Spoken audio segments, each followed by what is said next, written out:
It's so amazing.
It's so amazing.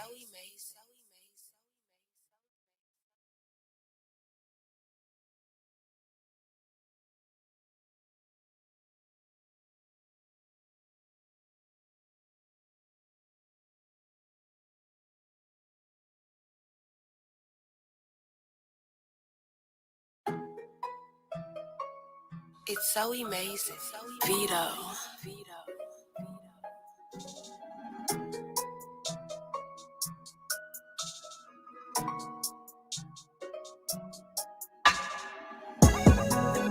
I shed tears of mine through the pain of this letter.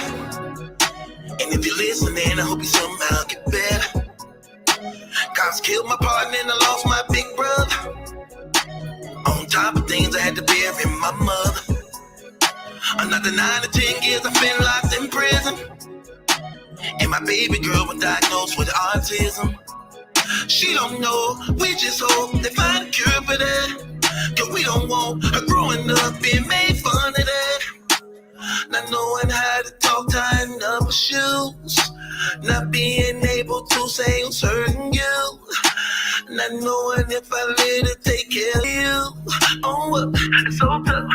I wanna be perfect, rather than feel I'm worthless. 9 to 5 out here working, to only come home to nothing. Had to go to hospitals, insurance don't cover no bill though. Now I'm surfing out of that window, shining like I'm a casino. All this fame and cash that I'm worth, couldn't stop putting friends in that dirt. I don't even know which hurting feels worse. Seeing them gone to the baby growing up. Where's my daddy? Holding my mother, crying in off cover. Didn't even get to say that I love them. All I know is daddy been tired of living struggles. Sometimes I feel as if I deserve it to hurt. Like I ain't got a purpose or reason to love. No matter what, I know I will never give up on us or love. I'm tired of living the struggle. Sometimes I feel as if I deserve it to hurt, like I ain't got a purpose or reason to love. No matter what, I know I will never give up on us or love. I'm tired of living the struggle.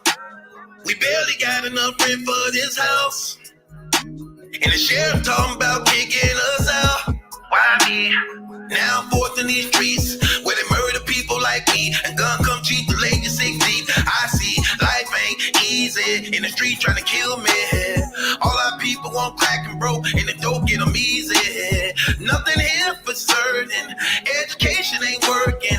Laid off from employment. The government destroying. My father fighting cancer. They ain't trying to give me the right answer. Then I find out my closer partner having sex with my baby mama. Then I drop 30 from probation. They want to send me on a long vacation. It don't come to no surprise when you already sick and tired of living struggles. Sometimes I feel as if I deserve it to hurt, like I ain't got a purpose or reason to love. No matter what, I know I will never give up on us or love. I'm tired of living the struggle. Sometimes I feel as if I deserve it to hurt, like I ain't got a purpose or reason to love. No matter what, I know I will never give up on us or love. I'm tired of living the struggle.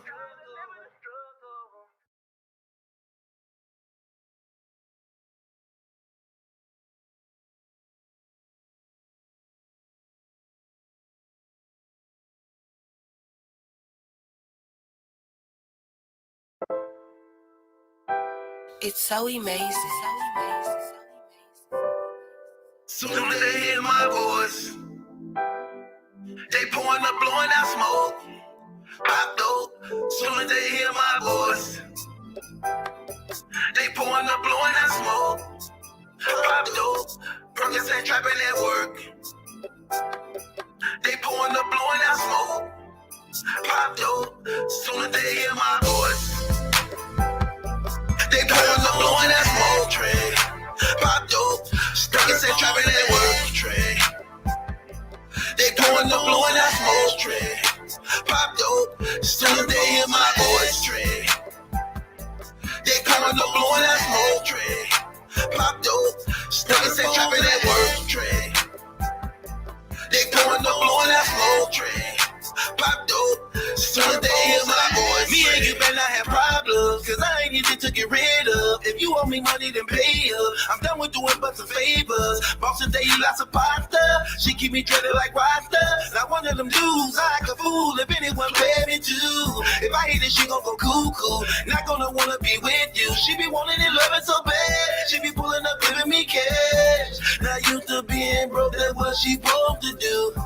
Or else a player like me wouldn't mess with you. Baby, tell me what you need, and I'ma give you what you need. From money all over the weed, I'm all the woman that you need. Pour a drink in a cup, raise the blaze of her blood. How could I get you to stay? Styrofoams in an ashtray. They pouring the blowing that smoke tray. Pop dope, Perkins ain't trapping that work tray. They pouring the blowing that smoke tray. Pop dope, soon as they hear my voice tray. They pouring the blowing that smoke tray. Pop dope, Perkins ain't trapping that work tray. They pouring the blowing that smoke tray. Pop dope, soon as they hear my voice about to get turned up. Baby, gonna kick your feet up. Why she licking, rolling weed up? Asking me for a lighter. Riding round in them foreigns. Trapping, chasing it money. Designer thing, coming foreign things. Straight whipping, hitting them corners. They be loving my diamond shine. Hope these haters don't take my life. I'm just trying to kick back with something I like to give me peace of mind. Ain't got no friends no more. Let them in the door with your funeral. I'd rather kick it with a bad chick. Make magic, live fabulous. Baby, tell me what you need, and I'ma give you what you need. From money all over the weed, I'm all the woman that you need. Pour a drink in a cup, raise the blaze of her blood. How could I get you to stay? Styrofoams in an ashtray. Woo! They pouring the blowing that smoke tray. Pop dope, Perkins ain't trapping that work tray.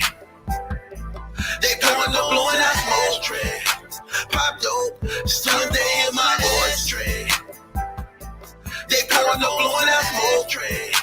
Pop dope, niggas ain't trapping that work tray. They pouring up, blowing that smoke tray. Pop dope, still they hear my voice tray.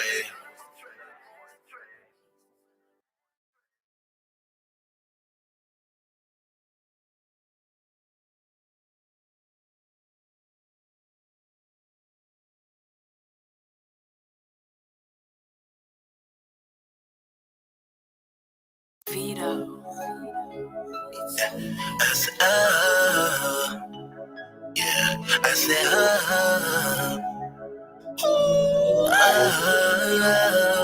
oh, they gon' love this one right here, man. Give me that body, booty poppin' now. Give me that body, booty poppin' now. Give me that body, booty poppin' now. Give me that body, booty poppin' now. We gon' try to roof off this mother burn down. We gon' try to roof off this mother burn down. We gon' try to roof off this mother burn down. We gon' try to roof off this mother burn down. I be blowing money, whipping forwards, and you won't see a chicken to the morning. Who is this designer wearing boots? Looking like you better try, boy. He got niggas scared, he about to bread. He'll bust your head, he be back and leg. Real soldier bread. Stop looking like I'm somebody you know. Before you make me do something you know. I might be famous, but I'm still type of anxious. When it comes to the paper, I'll be shaking his hands now. Who gon' be the one to knock your brother? I hope she ain't the reason that you follow. I bet you ain't got shooters you can call up to take care of that business for you head up. Count blood money, that dirty money come with a lot of cases. I done trap yo and no baking soda out of many different places. Bet $100 on the pack of y'all and I made a lot of babies. In a foreign whip with my pants zip cause her head getting crazy. Y'all hustle lazy so your money never make it to another zero. Play Superman and get kryptonite, I'ma bury me a hero. I be blowing money, whipping forwards, and you won't see a chicken to the morning. Who is this designer wearing boots? Looking like you better try, boy. He got niggas scared, he about to bread. He'll bust your head, he be back and leg. Real soldier bread. True religion, no Buddha. Get it shaking out here, no hookahs. If we in your way, then move us. Just know we are with them shooters. Mobbed up in them black trucks, black suits, black dudes. Money longer than a bayou. Enough of it, I can buy you. Who gon' be the one to knock your brother? I hope she ain't the reason that you follow. I bet you ain't got shooters you can call up to take care of that business for you head up. I done duck shots in a couple blocks, did things you never heard of. If a red beam with a moon clip screaming murder, murder, murder. Made my daughter cry when I told her lie, I'd never ever hustle. This just all the goons in the living room wearing out that potent yellow. And my baby mama had to tell her daddy really didn't mean to hurt you. Throw computer scales like you Taco Bells and them $1,000 Fords. I be blowing money, whipping forwards, and you won't see a chicken to the morning. Who is this designer wearing boots? Looking like you better try, boy. He got niggas scared, he about to bread. He'll bust your head, he be back and leg. Real soldier bread. Give me that body, booty poppin' now. Give me that body, booty poppin' now. We gon' try to roof off this mother burn down. We gon' try to roof off this mother burn down. We gon' try to roof off this mother burn down. We gon' try to roof off this mother burn down.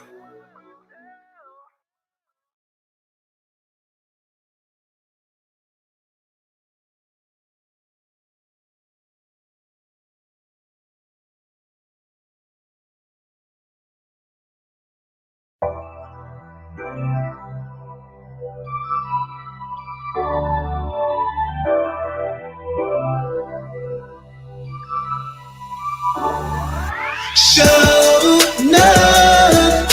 Soon as I enter the club, I get it shaking like show now. She bout it, she got it, come get it like show now. Recognize when you around a real nigga like show now. We ballin', we got it, we get it right. I'm single and living it up, cause I'm not completed in love. I'm finally focused and ready for women, cause I had a problem with being committed. I'm leaving here with somebody. She gon' be sexy like, her body banging like, shawty wanna come out of club. Hey, she know it. I'm making rain in the club, all drinks on me. Shawty looking like she wanna spend the night with me. She tatted and throwing it all on the floor. I'm already knowing where this about to go. The bottle keep going around, and fours are waiting outside. I'm ready to leave it and get you in private, to kiss you and place it wherever you like it. Show now. Soon as I enter the club, I get it shaking like show now. She bout it, she got it, come get it like show now. Recognize when you around a real nigga like show now. We ballin', we got it, we get it right. Little mama, let me know right now what's really good. I wanna show you off and take you out the hood, but now you know the money ain't a problem. So let a player help you with them problems. Them lame niggas gon' change, niggas gon' dead problem. You match me, you get the D, gon' dead shot. Make up your mind. You gotta know for sure. I'm leaving here with somebody. She gon' be sexy like, her body banging like, shawty wanna come out of club. Hey, you gotta know for sure. I'm making rain in the club, all drinks on me. Shawty looking like she wanna spend the night with me. She tatted and throwing it all on the floor. I'm already knowing where this about to go. Show now. Soon as I enter the club, I get it shaking like show love. She bout it, she got it, come get it like show love. Recognize when you around a real nigga like show love. We ballin', we got it, we get it like. Bounce with me, mama. Bounce for the mighty dollar. Bounce with me, mama. Bounce for the mighty dollar. Bounce for me, mama, bounce for me, mama. Bounce for me, mama, bounce for me, mama. Bounce for me, mama, bounce for me, mama. Bounce for me, baby, bounce for the mighty dollar. Show now. Soon as I enter the club, I get it shaking like show now. She bout it, she got it, come get it like.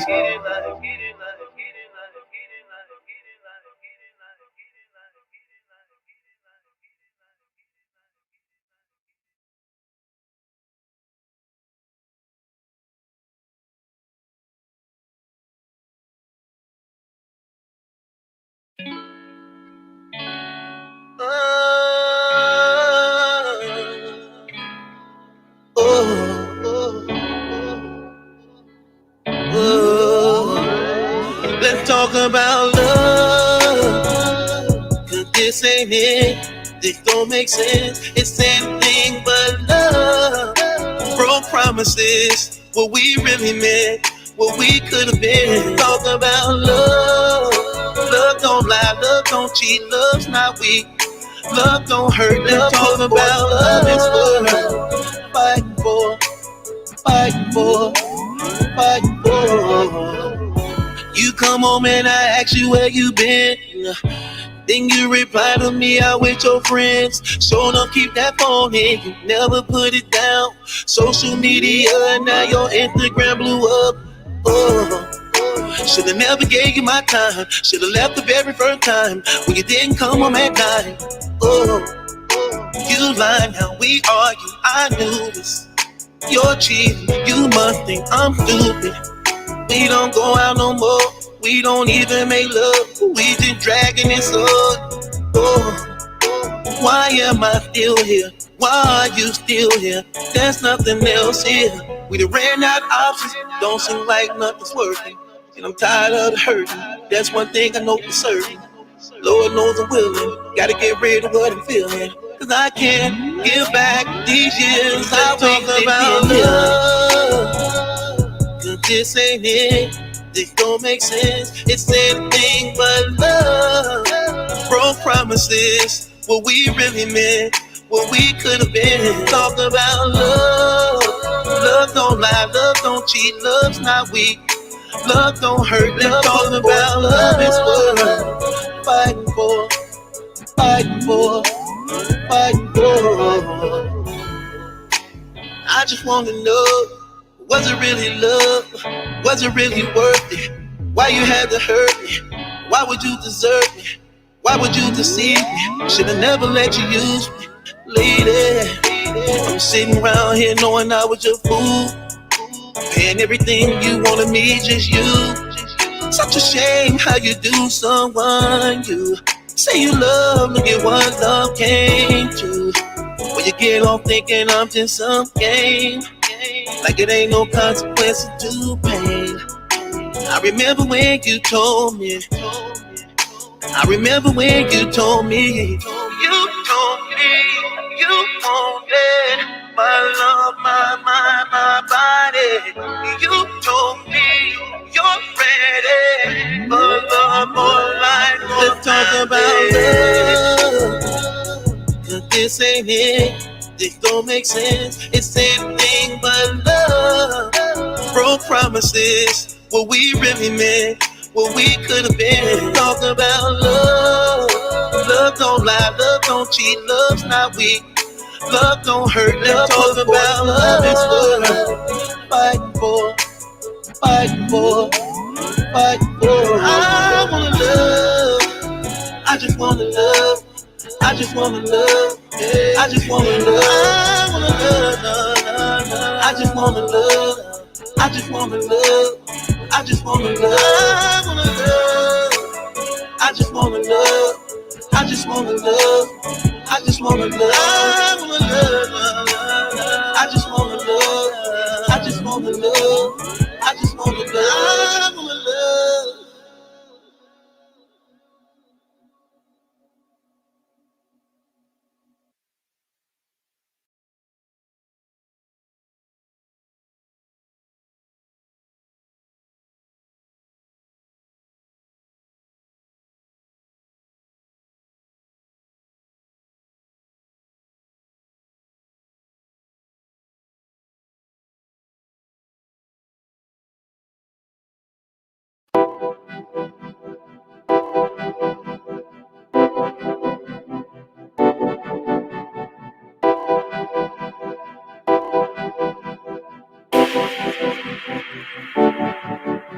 She working that body all on the pole, look how fast she go. Hey, hey, popping bottles and Molly too, and going down in the champagne room. Hey, hey, sex in the club, sex in the club. What happens in here often stays in the club. Sex in the club, sex in the club. Nobody in here is looking for love. She bad to the bone, money on the floor, make it rain like it's gonna pour. She got body, showing up my type of body. Plenty jewelry on and my money low, shorty looking for some action. She know I be driving nothing under 80 in the latest hottest fashion. She not nice to know, she don't take it personal. Think she's so naughty in front of everybody. Feeling all over me, mama know what I'm thinking. Plus I'm already tipsy because I've been drinking. Red light blowing mad smoke, dirty dancing on the table. Niggas know just how the game go. I bust nothing but the battles. Lipstick, pantyhose, X-rated freak show. Instagram live on for everyone that follows. She working that body all on the pole, look how fast she go. Hey, hey, popping bottles and Molly too, and going down in the champagne room. Hey, hey, sex in the club, sex in the club. What happens in here often stays in the club. Sex in the club, sex in the club. Nobody in here is looking for love. Set my mind on getting served. Plenty Trojan, plenty herb. I'm a single bachelor. She a dress in front of us. Not ashamed of what people say about her. She requested, she established, she get paper, she the baddest. I stopped she wanna go there. She don't like wearing tennis and no type of underwear. Ride on me, ride on me. I don't wanna leave. Girl, you're such a tease. Red light blowing mad smoke. Dirty dancing on the table. Niggas know just how the game go. I bust nothing but the battles. Lipstick, pantyhose, X-rated freak show. Instagram live on for everyone that follows. She working that body all on the pole. Look how fast she goes. Hey, hey. Popping bottles of Molly too and going down in the champagne room.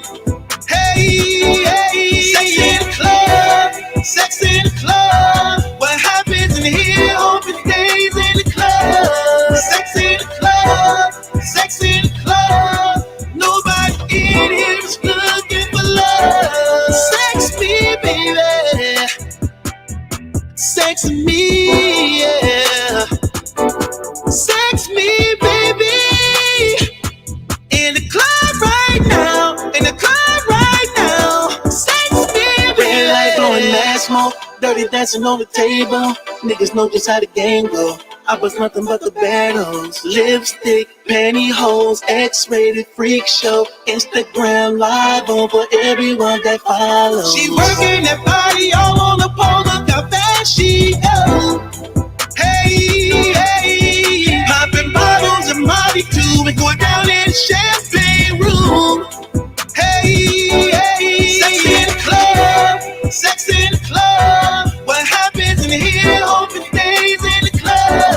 Sex in the club. Sex in the club. Nobody in here is looking for love. What it do? What it do? What it do? What it do? Yeah!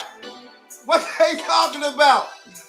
Shouts out to everybody in the comments, man.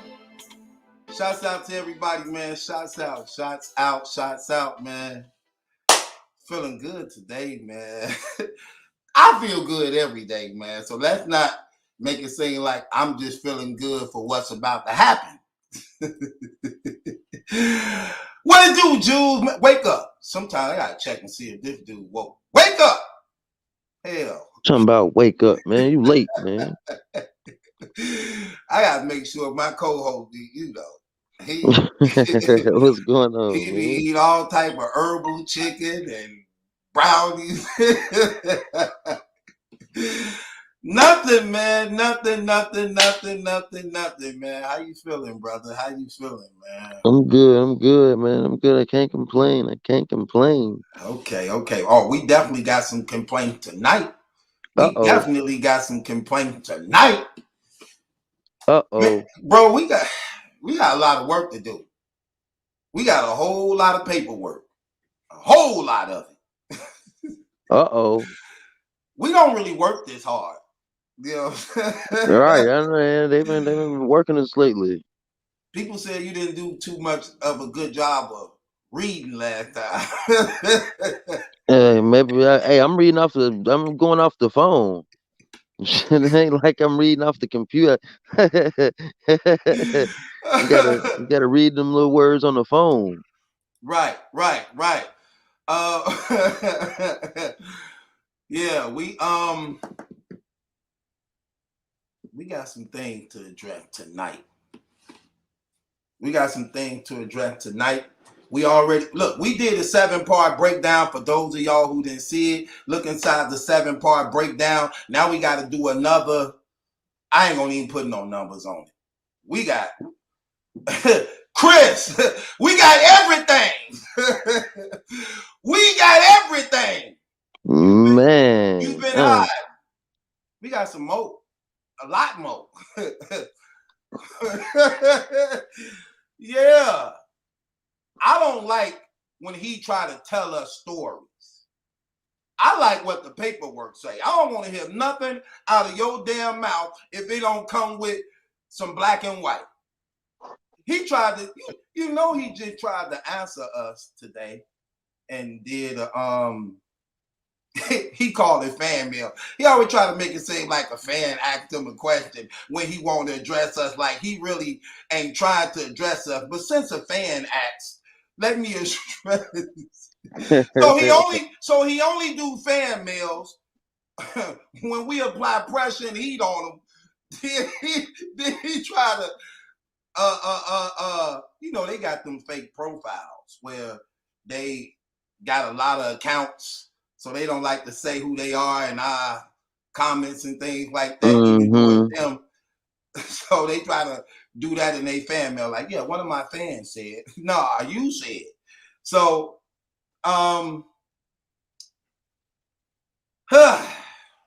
so we have some things we got to address that we're going to address today. Well, wait, what did he say in the fan mail? What did he say? I didn't really watch all that because I really didn't care, because okay. what we doing right here really don't have nothing to do with that. So we gonna break that down. But I did hear some of. Okay, this dude was trying to say some stuff like this. This clown talking about, because I guess they putting pressure on him because we got the documents and paperwork and proved that whole damn redemption thing he sold the battle rap community was an entire lie. Was an entire lie. From, let's just put it this way.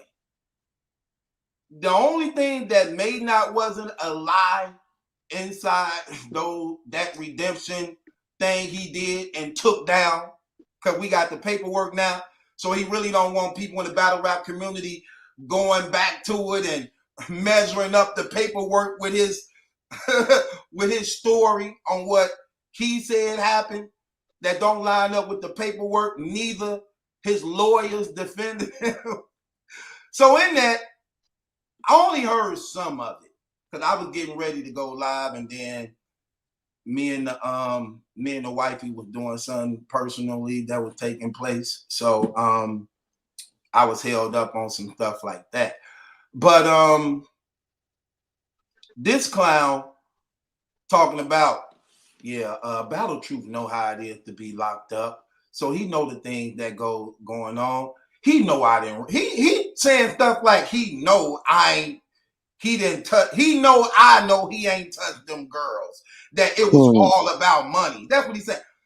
Well, we're gonna talk about that because this leads to two things: either you mentally retarded, nasty as hell, and mentally retarded, or you just a dumbass. You just have to be just a complete dumbass. So which one is it? You either mentally retarded or you a dumbass. Because you can't be sane at all for what we're about to talk about and address.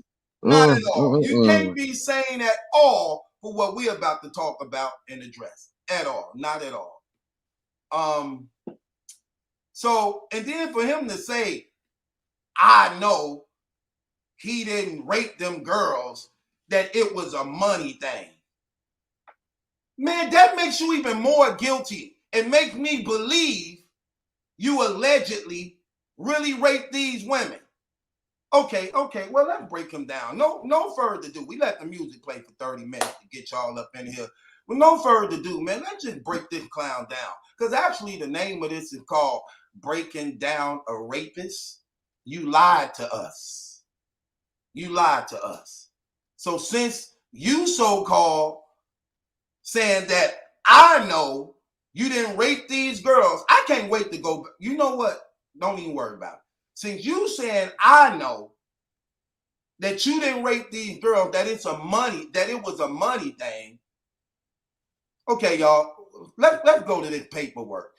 Because his lawyers want to argue. Let's hear his lawyers' arguments on his behalf on the story he so-called told his lawyers. That you know what's crazy? You know what's really crazy? Now, since we got the paperwork and we don't need nothing from this clown no more, he know we got the paperwork. He know, now he like, Maliki know, Battle Truth know it was a money thing. Oh, I know because I got the documents. Oh, I know because I got the documents now. But hold on. First of all, I don't know you, nigga, to know anything about you. What I do know about you, like I always knew before these things came out on you, that something was wrong with you. I knew that from the gate. So when you got indicted on multiple rapes, I wasn't surprised at all. anytime an over 40-something-year-old man won't even let his facial hair grow. You ain't even got a baby. Something wrong with that picture, unless something is wrong with you or happened to you, but something wrong with that picture. You never talk about women, really. You don't really talk about family, and you've been blogging for years. That always rubbed me the wrong way as a man. Like, nigga, Valentine's Day coming up. I didn't even know you was married. I didn't even know that. Did y'all know he was legally married? Yeah, wait till y'all see how the DA ripped his wife apart. Well, I'm doing that tonight. I'm putting that blog up tonight. Wait till you see how the DA ripped his wife apart. You didn't know your husband, that box, DA like, is something wrong with your box? Why is your husband? Well, that's not funny what he did, but I'm just laughing at the fact of you married, you raping all these girls, allegedly, when your wife go to work. Did you know that all these rapes took place at the time his wife was at work? Ooh, I'm about to have we about to have a ball with you. Oh, we about to, and let me say this. Every last one of you battle rap blogging stations, from Restore Order to Black Compass to Piper Boy, let me just say this. If y'all ain't covering this, we're going to have some issues. Because these are the things that you cover anyway. The only one who I may give a pass to, on this for not covering it, who you think, Jules? Let me just see who you think. Because they don't really cover stuff like this anyway. Who you think? Caps. No. Well, no, because Caps. No. Right, that's right. Because Caps been lately. Been Caps. Caps. I'm on your ass, boy. If you don't say, I'm on your ass. You're not finna duck this. Not you, Mister. I can't wait till Chris get out. I like Chris. Chris. And you're not finna duck this. You're not finna duck these documents. You not finna duck these documents. You not finna duck this evidence. You not finna act like you ain't seeing and hearing what's going on, because I know you love watching Battle Truth. So you bet. So you're not going. I'm on your ass, boy. I bet you that. Oh yeah, y'all. Look, I'm ready for every kill shot. I don't give a damn. Yeah, I'm fired up. I don't care. All bets off. All rules. But let me tell you something. The only one who I'm going to give a pass on this, is maybe Jay Black. Because he don't address nothing real anyway. So I'm not going to hold him on that. But for everybody else who ever touched on something real and all, you have no excuse for not covering this when this man did a full documentary talking about trying to get the battle rap community to sympathize with him, embrace him, because he was wrongfully accused of something he didn't do. Well, we're going to break him down. We're going to show some of these documents. Okay? We're going to show some of these documentations, and we're going to get on. You're not getting around this. I don't care about nothing you say no more. We got the paperwork. We don't need nothing from you. In fact, your services is no longer required in this battle rap community. Nigga, you getting canceled. I don't care what you say, brother. You're not getting around this. Period. Get mad all you want. Your mama can't help you in this situation. I don't care what you say. So, with that being said, ain't no excuses for y'all not touching on this, covering this when you covering everything else. So, for those of y'all who not scared and ain't trying to save relationship with a man who raped 3 women, allegedly, who he said to us, he only had sex with one and didn't know the other ones. Okay. Well, we need to confront him on these lies. Goods, he lied to you and you vouched for him. Suede, he lied to you, and you vouched for him. Mickey Facts, he lied to you, and you vouched for him. ARP, he lied to you, and you vouched for him. Jazz the rapper, he lied to you, and you vouched for him. I gotta think of some more. So for everybody that's been supporting him, I don't even want to mention these other clowns. I'm talking about the big ones. You little weak clowns, I'm not mentioning you because I know you want me to mention you. Not mention you. Stay in the ground where you belong, under the rocks. I'm not giving you light. Okay? Thank you. Jules Gaming Lounge. No. No, I'm not mentioning you. Why do you say that? Because it was funny. Because it was funny. Now that's why. Because it was funny.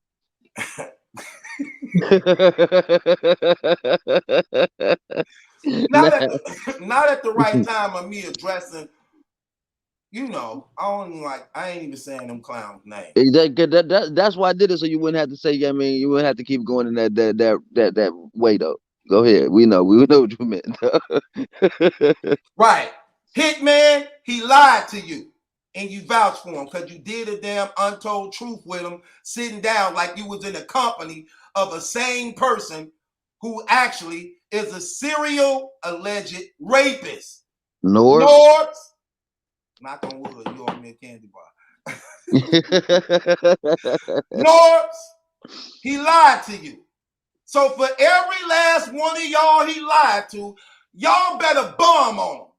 For these things that we finna show, all these documents, no excuses for him, man. I'm sorry. And y'all better not make up none for him. Even you fat, funky, nasty underwear messer up a toilet seat breaker who said he saw the paperwork. Oh, you saw the paperwork. Oh, okay. We gonna have, you know what? Don't even. Let's get back to where we on. Let's get back to what we on. So this clown said truth. It was about the money, and Battle Truth know it's about the money. He know it was a money thing and not rape. Well, that's finna condemn you. That's finna hurt you even. You think you saying something slick? You think, see, every time you try to say something slick, thinking you saying something real, when you talking to real guys, that's finna hurt you. That's gonna break you. Okay, it was a money thing. Okay, we gonna save that narrative that you said, but it's gonna kill you. You're talking to the wrong people. You talking to the wrong people. We the gatekeepers in this battle rap community. Who don't know that? Who don't know that? We the gatekeepers in this battle rap community. Okay, so let's get into this paperwork since it was a money thing. And let's hear his lawyer break down his side of the story thing. Now, we did a 7-part breakdown on it, but I want a summary. I want to do a little summary right here. I want to do a little summary thing right here. And I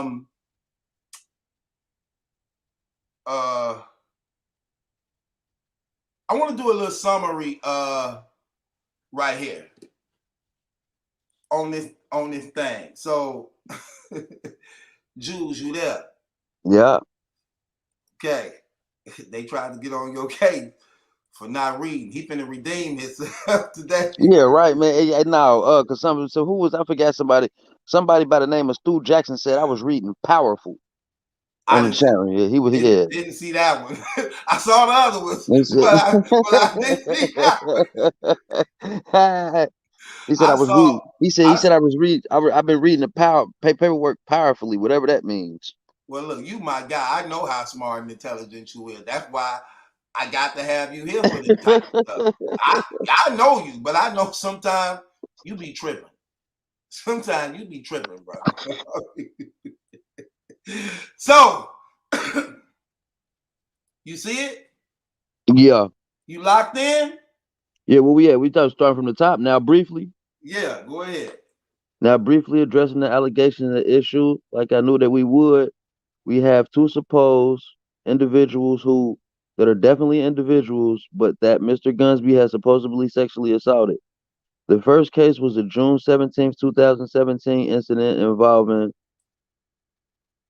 Kier Simeon. And when you really look at these cases, it becomes this is not a rape case. This is where Mr. Gunsby, on two different occasions, was having consensual sex with prostitutes, and then they were not paid. And because they were not paid, they took it upon themselves to be vindictive and swear out false warrants against Mr. Gunsby. Okay, now let's stop right here. I just want to stop right here for a second.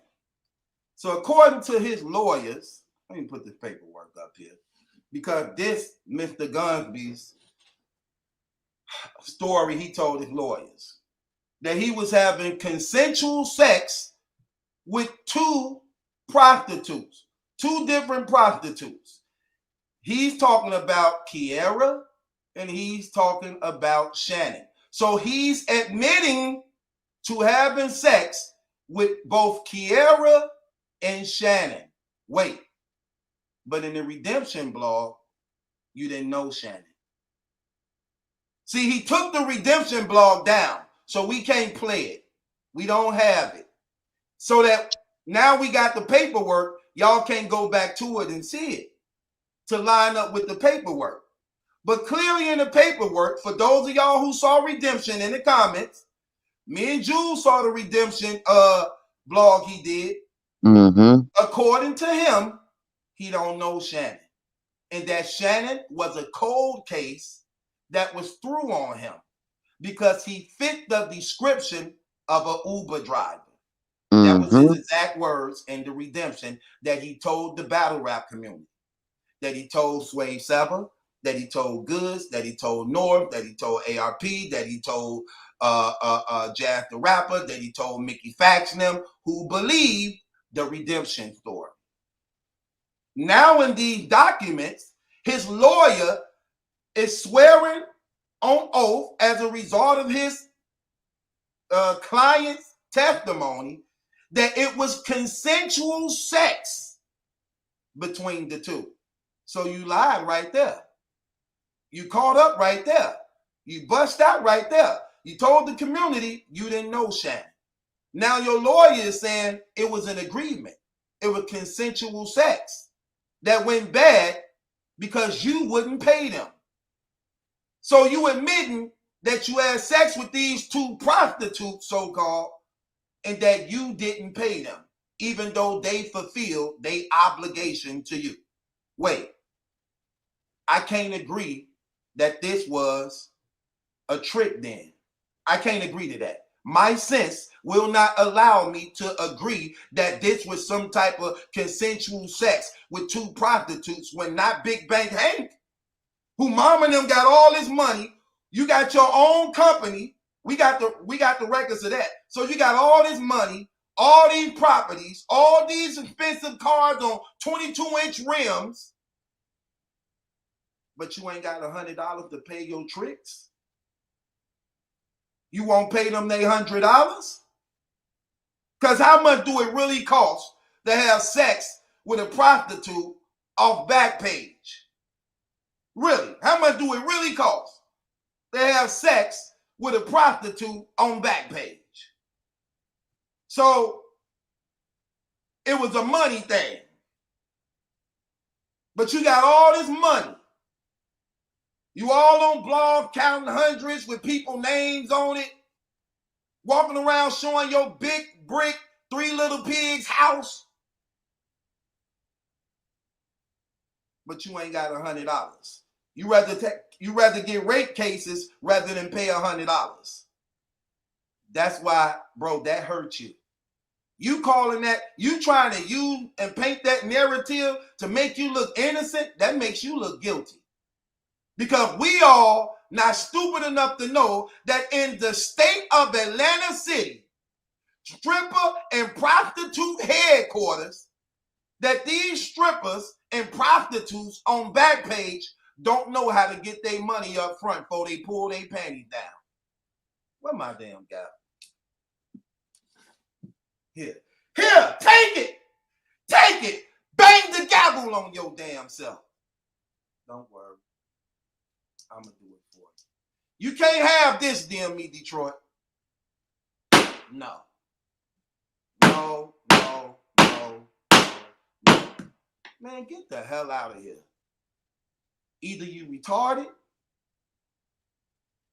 or you just dumb as hell to think we believe that. The state of Atlanta, prostitute and stripping headquarters. These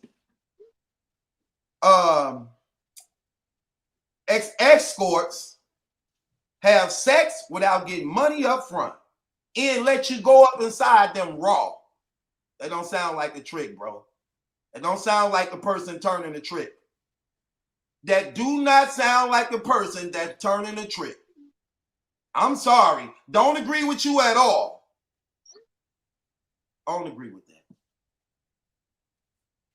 And you going up raw inside of prostitutes you met on Backpage, either you retarded or you just crazy and dumb as hell.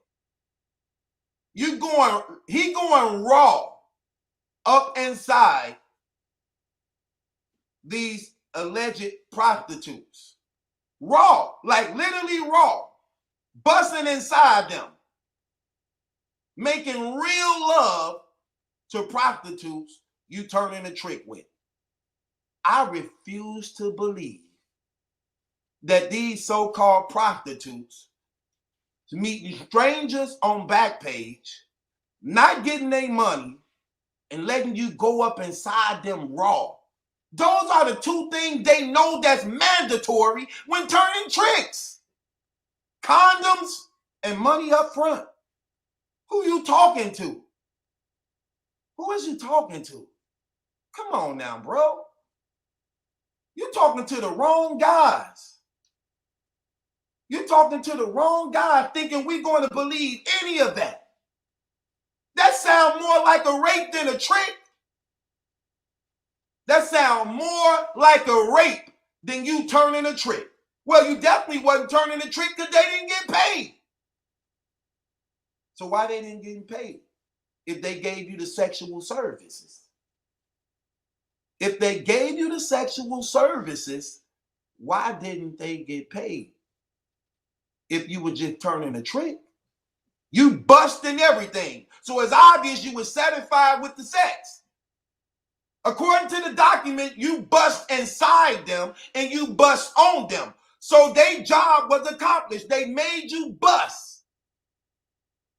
So why wasn't they paid? If it was a money thing. And let's not forget, he got all the money. He got all the money. You got SUVs on 22 inches rims. You got 3 little bears and the 3 little pigs, all type of brick houses. You got your own cleaning company, transportation services. But you ain't got $100 to pay a prostitute. But it's a money thing. It was a money thing. Bro, do you not know you looking more and more and more like a person that raped than a person that's turning a trick? Do you not know that? Come on now. These prostitutes, just like you, would have to be the most stupidest prostitutes in the world to be selling themselves on Backpage professionally, meeting the trick for the first time, not getting their money and letting you run up in them raw. But the crazy thing about it is, why they jumping out of the cars for their life, hurting themselves? Now, what's crazy about it, it's not just the prostitutes that's actually saying that they jumped out the cars. Each time these women jumped out of the cars for their dear life, witnesses saw it. Witnesses saw it and also helped identify your vehicle.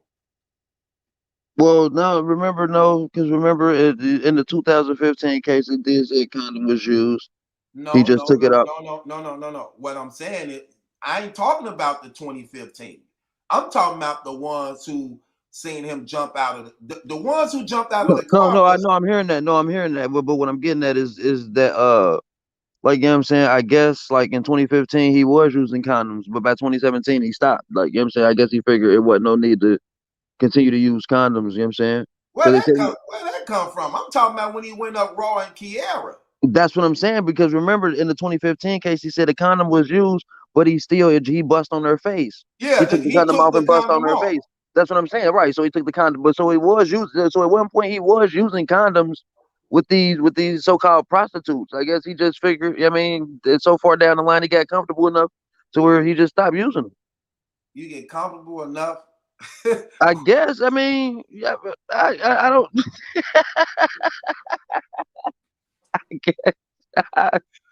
Ugh.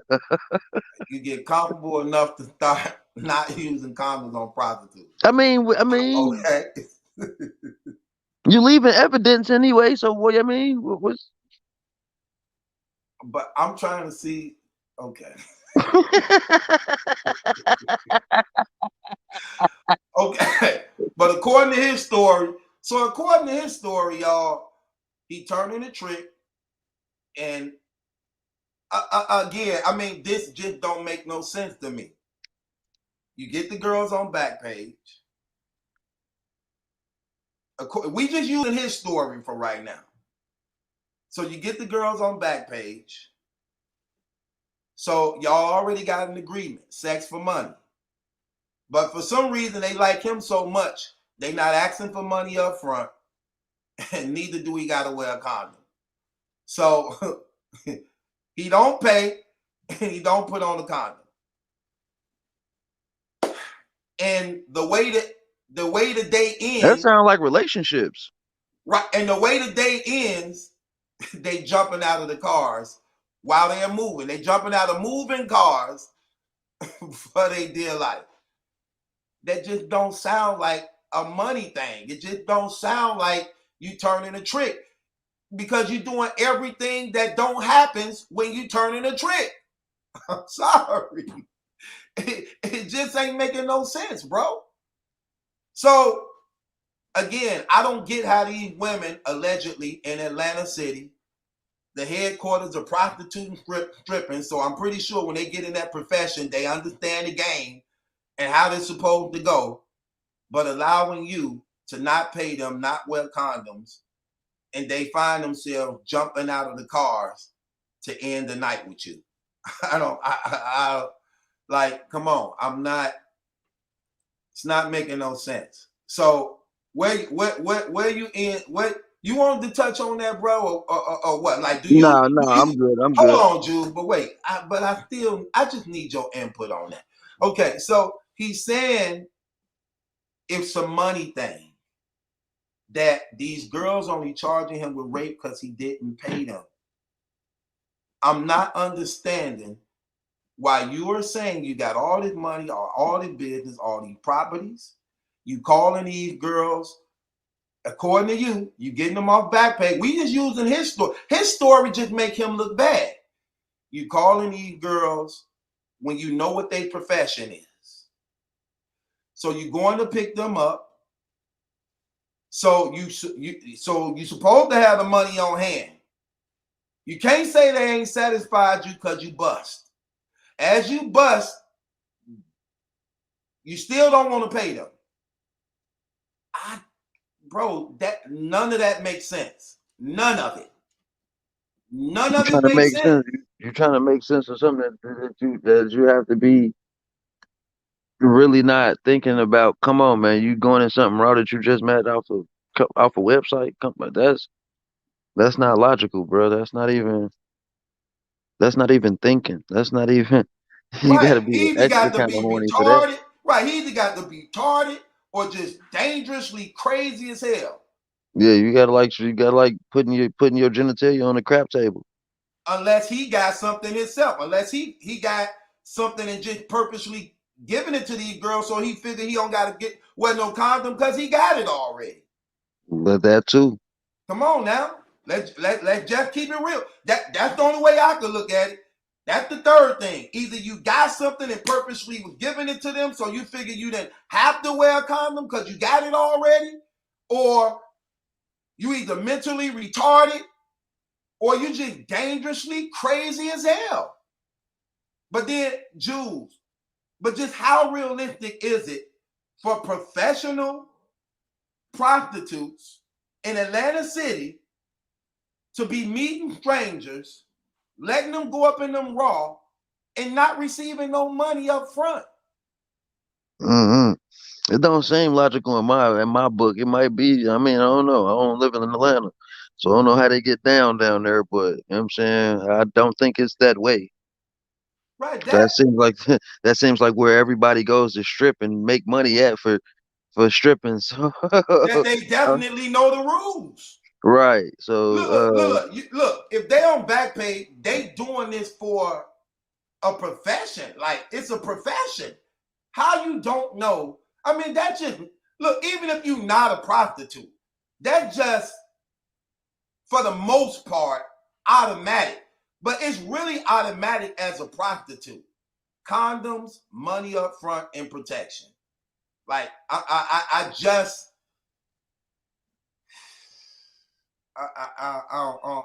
bro, it just don't make no sense, man. I'm sorry. Look, I done tricked off many times. It was a part of the game when I was living that fast life. I just knew that those two was automatic. Those two was automatic. Condoms and money up front. That was just automatic. That was just automatic, man. I'm sorry.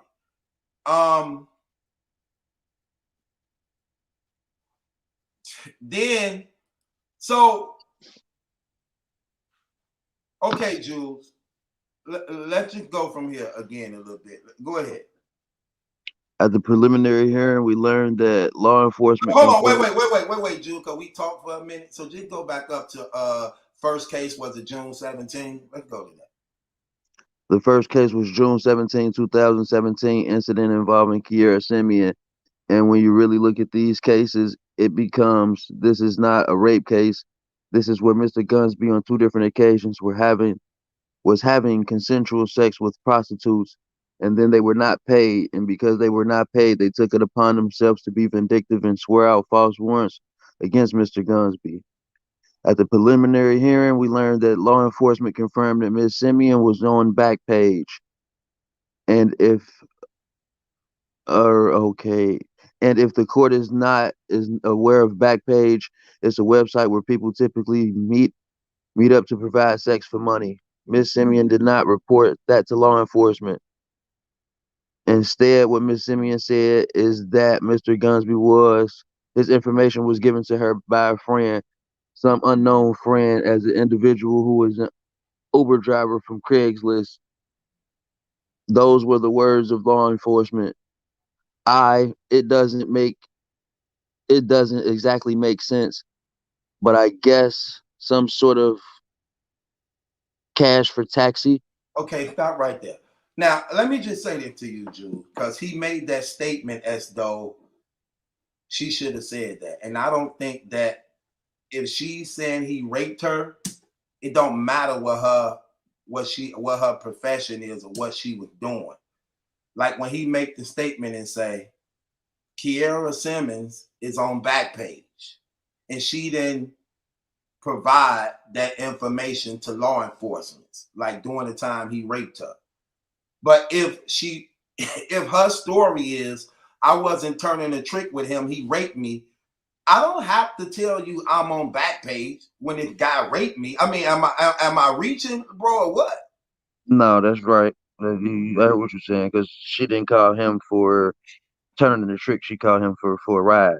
Right. According to her, I got his number from a friend of mine to go handle whatever she was going to handle, and he raped me on the way there. I don't have to say I'm on Backpage or I'm a prostitute because of what I am, I can't be raped or something, or this or what I'm saying is not true. You know what I'm saying? Yeah. So for his lawyer to throw that out there as though she lying because she didn't let it be known she was on Backpage, that got nothing to do with if this man raped me or not. Yeah, it's just little lawyer tricks and trades of how they try to sway cases. Right. Okay, bro. It doesn't mean it doesn't exactly make sense, but I guess some sort of cash for taxi. Now this just This the other computer, man, where it just jumped. I'm gonna try to. now this is just an absolute lie. Now this is just absolutely a lie. I don't even believe that anybody in law enforcement believes that. And so she clearly has come out with the first thing that she tells law enforcement is a lie. The first thing, and I think that's very important. I think it's also very important that, like we said, we have the opportunity to look into this. This is not the first time that Miss Simeon has made an allegation of a felony against someone who she got a number from a friend as a cash taxi. So this is how Miss Simeon, who law enforcement concedes is on Backpage, gets back at people who do not pay as agreed. So in this case, what happened was that what happened is that her Miss Simeon money. Hold on, okay. So in this case, what happened was is that her It's Miss Simeon's money. that's a misspelling on them. As you can see how it's spelled. That's a misspelling on them. Cause that's what you like. Hold on. What happened is that her see that's a misspelling on them. Okay, I thought I was reading it wrong. No, you not. They maybe were typing too So fast. in this case, what happened is that her Miss Simeon's money, and then unknowingly to Mr. Gunsby, a couple's belongings such as a cell phone, was left in his vehicle. Miss Simeon was trying to get back into the vehicle to get her property and to get that money that they had agreed upon. She was tripped at some point with his with this moving vehicle and fell. And I Okay, guess that it caused some sort of an injury to her. okay, stop right there. Jules, this don't make no sense what the lawyer just said. So why is she outside of the car after, according to what his lawyer trying to say, everything is done? Why is she Hmm. already outside the car? Trying to get Look back in the car in to what get it look her property and money. to get her property and the money. That don't even If what see happened in the car happened in the car, right? right. You see what I'm saying? Look at it. Look at what he just. So why is she outside the car then? See, and this is his story, trying to explain how she sustained her injuries. So let me get this right. Y'all have sex in the car, then she get out the car. And The leave car, herself in the car. right, and she forget to get her money for the sex. So she gets so caught up into the sex that she like, okay, bye-bye. So she get out the car, her property there. Oh, and I ain't get my money for my sex. And his door is locked, so he forgets she out there. Because according to him, in the redemption story, he was arguing with her outside because he gave her fake money. So he arguing with her outside the car. She won't shut up. He said, forget it. I'm out of here. And go back in the car and drive off. But it was so dark, he didn't see her out there. And as he was driving off, he didn't know she was pulling on his handle. And she fell and hurt her shoulder. That don't even make no sense at all. How you don't know she out there and you just arguing out there with her, according to you. Then you go back and get in the car. It's dark, so your lights on in your car, unless you just driving in the dark with no lights on. Your SUV, no, it wasn't even an SUV. It was so-called the DJ car. So he in the DJ car. He ain't even in his SUV truck. Because the DJ got that. According to the Redemption blog, the DJ is dropping off equipment right from the party in his SUV truck. So he is inside of the DJ's car because they arguing because he left his credit cards inside his truck too. So he can't pay her whatever he owed her for dancing. So she got fake money that he can't replace because the DJ got his truck and his credit cards is in his truck. So according to him, he in the car. But according to the witnesses, he in the truck. The same truck he's saying that his DJ got. The witnesses said they seen the SUV. He said the DJ got the SUV. During the time Kiara jumped out of the SUV, which to him is the DJ's car. I know this sounds confusing because the DJ got his SUV truck. But the witnesses said they seen Kiara jump out of a SUV truck. So that just didn't make no sense to me. So she outside the car and got to get back in the car to get her belongings and the money. So just take it back up to Jules, verse 12 again. Just take it up from verse 12 again. So in this case, what happened is that her, Miss Simeon's money, and then unknowingly to Mr. Gunsby, a couple belongings such as a cell phone was left in his vehicle. Miss Simeon was trying to get back into the vehicle to get her property and to get the money that they agreed upon. She was tripped at some point with this. She was tripped at some point with this moving vehicle and fell. And I guess that it caused some sort of injury to her. So then she reports to the hospital as being raped and having to jump out of a moving vehicle. But we believe that we don't have discovery, and I believe in good faith. I can tell Your Honor, there's issues with that allegation. The second case arose because law enforcement, they did a swab. They had a search warrant. They did a swab. They got DNA.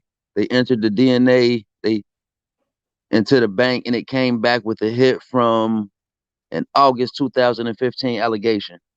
Hold on, wait. This is very important, people. This is very important. Now keep in mind, this is Chris lawyers arguing on his behalf of why he should get bond. This is very, very important right here because this is what ARP, Sway Sever, Goods, them, all Mickey Facts, them. This right here is something y'all need to pay close attention to because this is very, very important.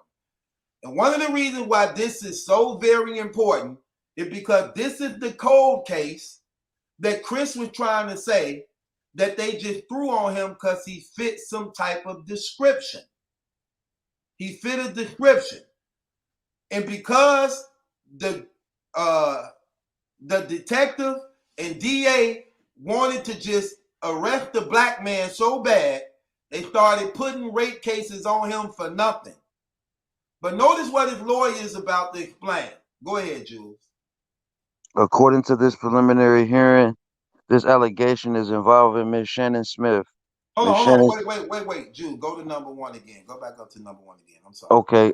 They had a search warrant. They did a swab. They got DNA. They entered it into the bank, and it came back with a hit from an allegation from August in 2015. According to the preliminary hearing, the allegation is involving Ms. Shannon Smith. Ms. Shannon Smith is also a prostitute. Ms. Shannon Smith also engaged in sex with Mr. Gunsby in exchange for money, and Ms. Shannon Smith was not paid as agreed. And so how she decided to handle this matter was just like what Ms. Simeon did and falsely reported rape against Mr. Gunsby. Stop right there, Jules, as I set this up for you two. Okay, now, the reason why this is so important, everybody, is because remember, in the redemption story, He don't know Shannon Smith.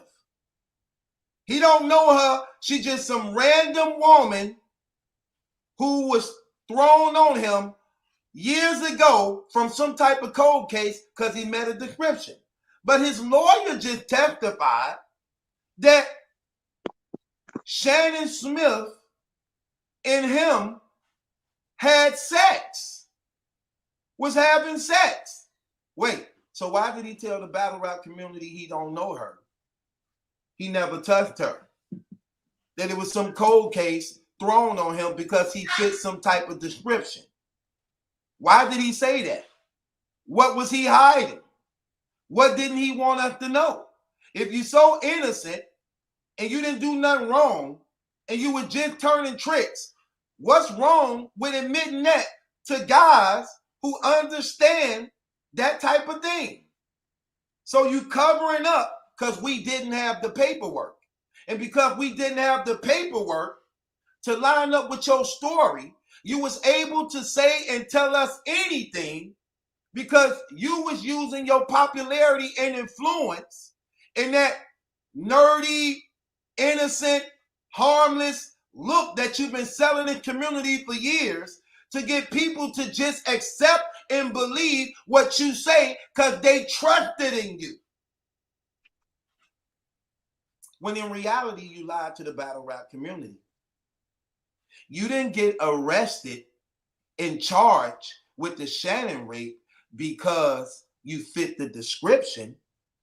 Why he get charged with the rape, Julian? They came back with a hit in the database from DNA. They came back with the hit in the database. Your DNA matched the woman who accused you of raping her. It was a DNA match, people. It wasn't the description. It wasn't the light-skinned guy, tall, riding in the black SUV truck. No. Your DNA, bro, matched the DNA that was left with that woman when she went to the authorities and said she was raped. It was a perfect match. It's your DNA. It was a perfect match. So you lied right there. So you lied. Come on, let's go a little deeper. Now the facts of that case were slightly different, but also had some obvious issues to me because she reports to law enforcement that she ran out of gas and that she needed a ride to get gas. Where did she run out of gas? Was in her own driveway. So this is a mobilized car that the law enforcement never bothered to go see if actually was immobilized. But this car was somehow ran out of gas in her own driveway. She starts walking down the street. Whoa. Okay. No evidence that she called anybody. She starts walking down the street, and then here comes Mr. Gunsby, and he just happens to roll down the window and offer to take her to get gas to a gas station. I'm sorry. But then eventually, according to her, never took her to a gas station. They stopped right at. there, let me just roll this up so I won't keep messing you up.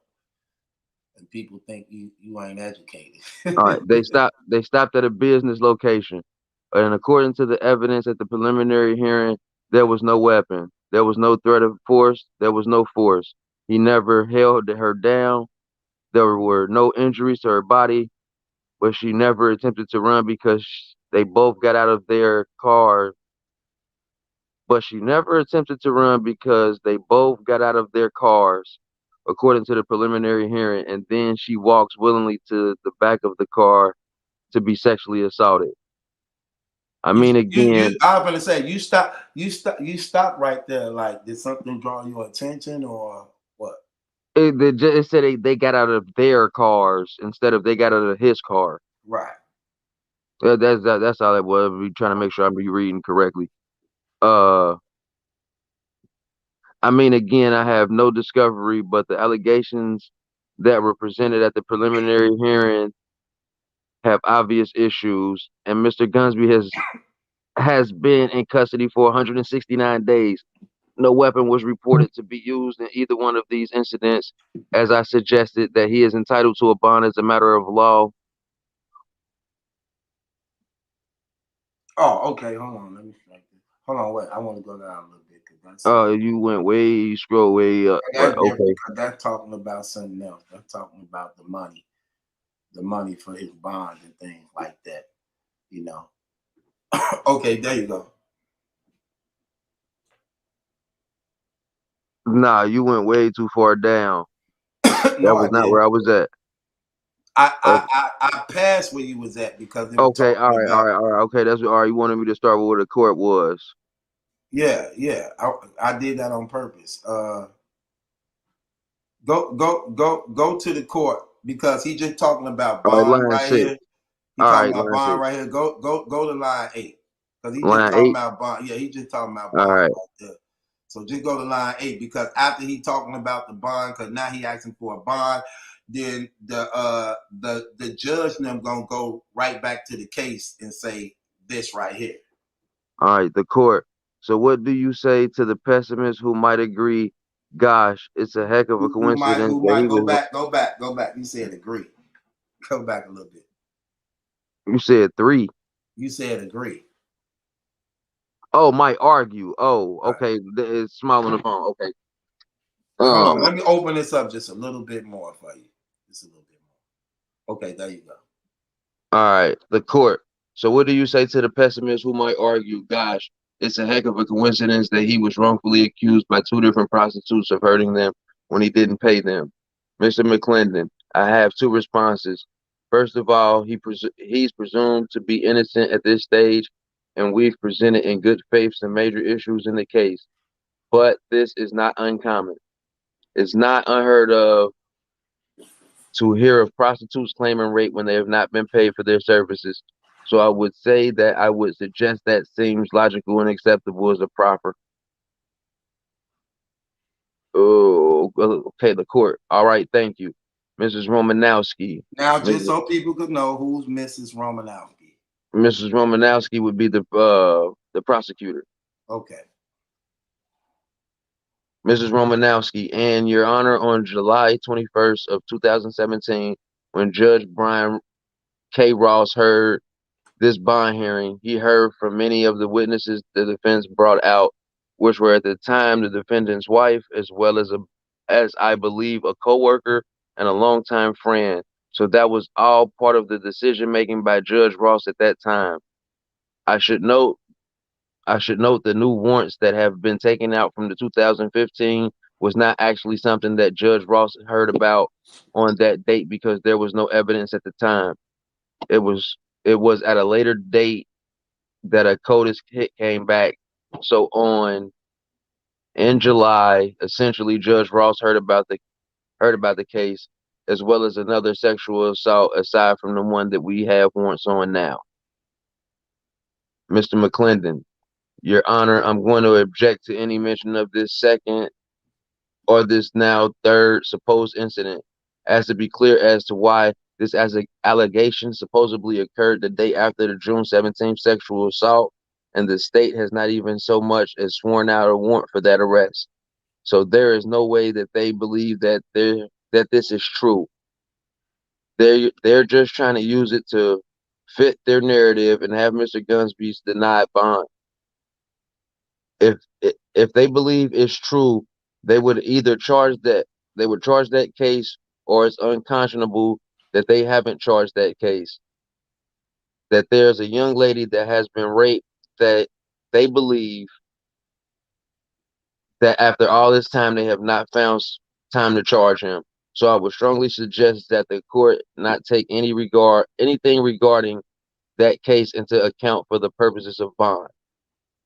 The court, thank you, counsel. I'm going to overrule the objection. Go ahead, Ms. Romanowski. Ms. Romanowski. And so Judge Ross didn't even hear about this 2015 case at the time when he deemed the defendant a significant threat or danger to people. Stop To right there, persons. Jules. Okay, so what's going on? This is the second judge now who's hearing this bond hearing. He was denied by the first judge. So Chris's lawyers now went and appeared before a second judge now to try to get a bond from a second judge on whatever grounds. We don't know yet. It's a lot of paperwork we're going through. So basically, this is what the DA is arguing. The first judge in the first bond hearing was not even aware that there was another third victim, which they are talking about is Shannon, the 2015. And part of the reason why is because it was a case that they was looking for. They were looking for. You finna see what they talking about. They were looking for a DNA match because the woman had no what could I say? No description. It wasn't description. Okay, they just didn't have a DNA match to the guy to Shannon saying who raped her. She didn't know his name. She didn't know his address. All they had was his DNA that they got from her. So that's why they didn't have what's the word I'm looking for? Not a suspect, a description of the person, the lead person. I mean, that there was a suspect in the case. Right. They didn't have a suspect to the case. They just had DNA because Unbias's DNA was not in the system.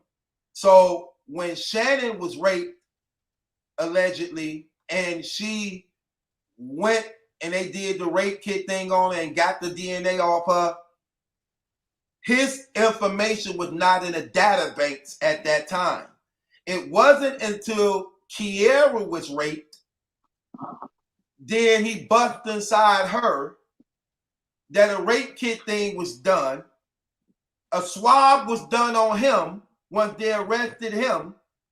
And now they have a perfect match from him, linking him with these other rapes with his DNA on these victims.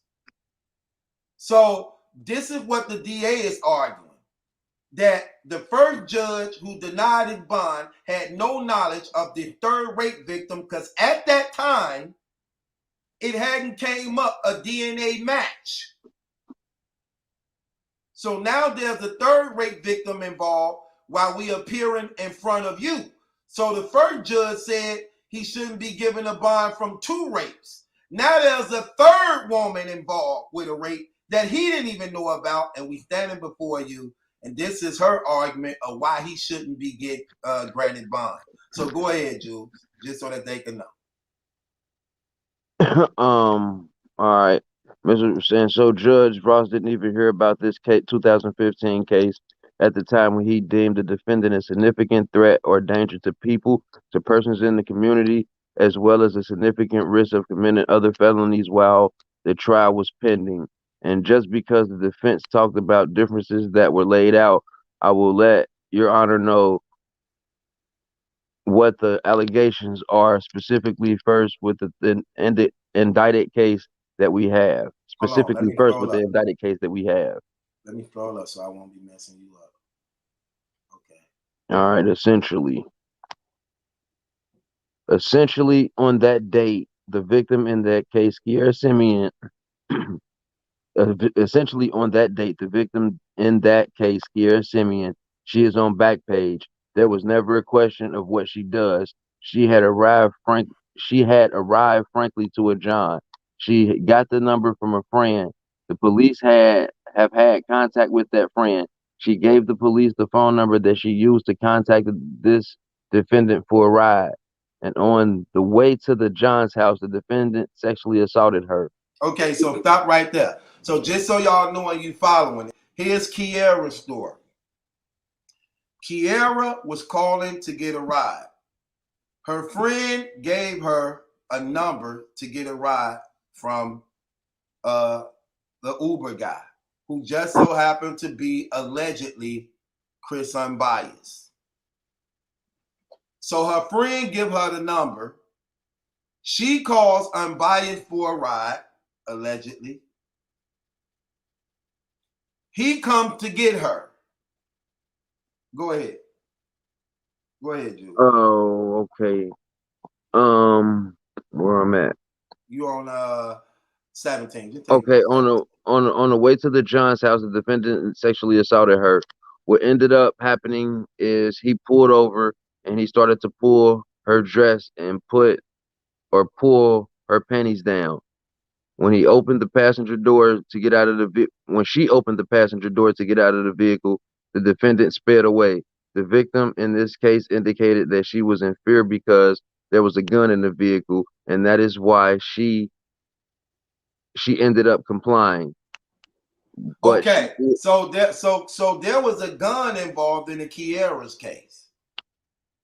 So there was a gun involved in the Kiara's case.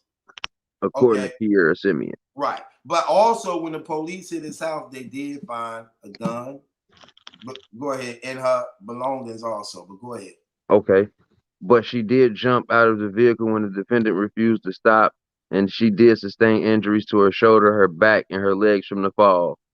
The defendant did have the vehicle cell phone, and what she indicated is when she went to grab her cell phone, the defendant grabbed it or pulled it away from her. She immediately ran, contacted anybody that was available. It was a neighbor who called the police right away. And since this case has been indicted, the sexually assault kit for her has come back to this defendant. What should be noted is that based on this phone number that they were able to track the phone to this defendant's residence in Rockdale County, and when they ended up getting a search warrant in Rockdale County for the defendant's residence, they found that the phone the defendant was using to contact for these cab rides was hidden in a bedroom closet. During their search, they also found the victim's cell phone hidden in the garage attic in a black bag. Coincidentally, or is that okay? Hold on. So let's stay right here. So they hit his house. They found her property hidden in the attic. And they also found his phone that they was contacting him on for these rides hidden in the closet. Now, he's saying he was turning a trick and they got mad because he wouldn't pay them. Okay, well, if that's the case, how you now have their property hidden and stashed in your house? See, it's like this don't look, when you try to say it's a bad trick gone wrong, it looks more like a rape. You saying she sustained her injuries because you were pulling off in the car. But it's more likely she sustained her injuries jumping out of a car, that witnesses saw her jumping out of the car, that the police talked to. The police even talked to her friend, telling her that she gave her the number to call the Uber driver, who just so happened to be Unbiased. Remember, Unbiased even admits to having sex with Kiara. So the police talked to Kiara's friend because she don't have none of her property because he got it. So they go to the friend who gave Kiara the number to get the number to give to the police to run a trace on. So this don't sound like you turning a trick. This sounds exactly what you being charged with. None of it makes any sense with what you saying. Go ahead though. Verse 23, Jules. Hold on, wait. Let me scroll this up so you can. Hold on, wait. That ain't the thing.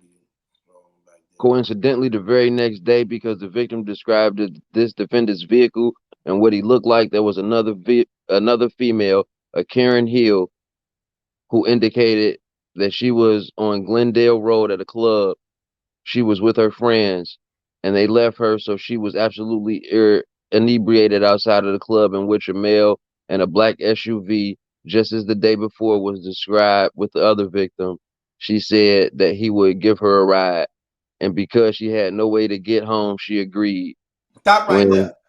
I want to say this. Now, listen, people. This is the very next day.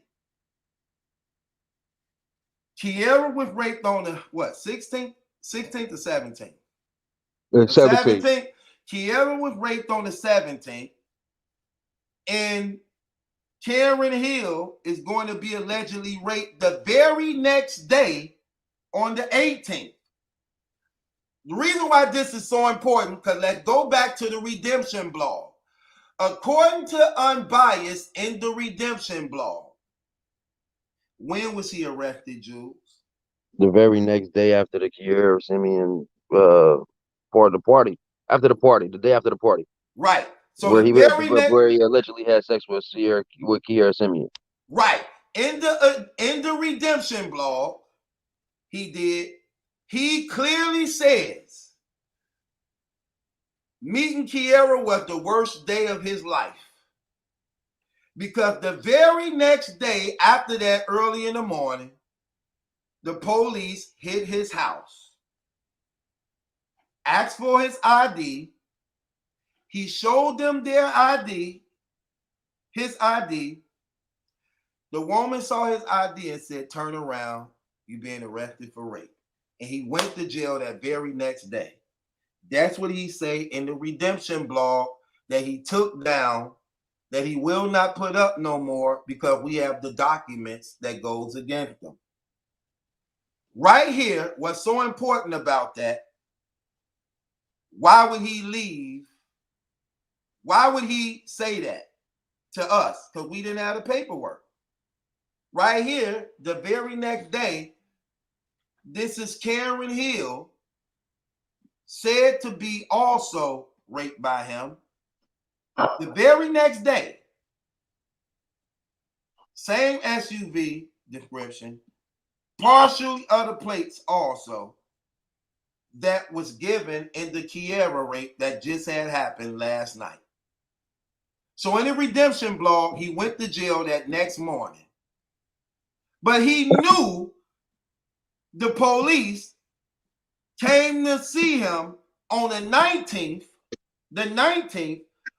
for the Karen Hill rape, which led to his arrest in the Kiera rape. Then the Kiera rape led to the Shannon Hill rape. So why would he tell the battle rap community he was arrested the very next day, which would have been the 18th, when he knew he wasn't arrested on the 18th, because Karen Hill was being raped on the 18th, and the police came and arrested him on the 19th. Go ahead, Jules. When she found out the defendant was going, oh no, want to go back a little bit? Yeah, you gotta go back up. All right, and because she had no way to get home, she agreed. When she found out the defendant was going in a direction that was not towards her home, that is when things became bad. The defendant essentially forced her to commit oral sodomy on him and then tried to have sex with her. But she actually, when he was pulling over, she jumped out of the vehicle. There were witnesses at the club who identified this defendant as the person that committed the crime. The problem with that, or the reason why warrants haven't been taken out yet, is the fact that the victim because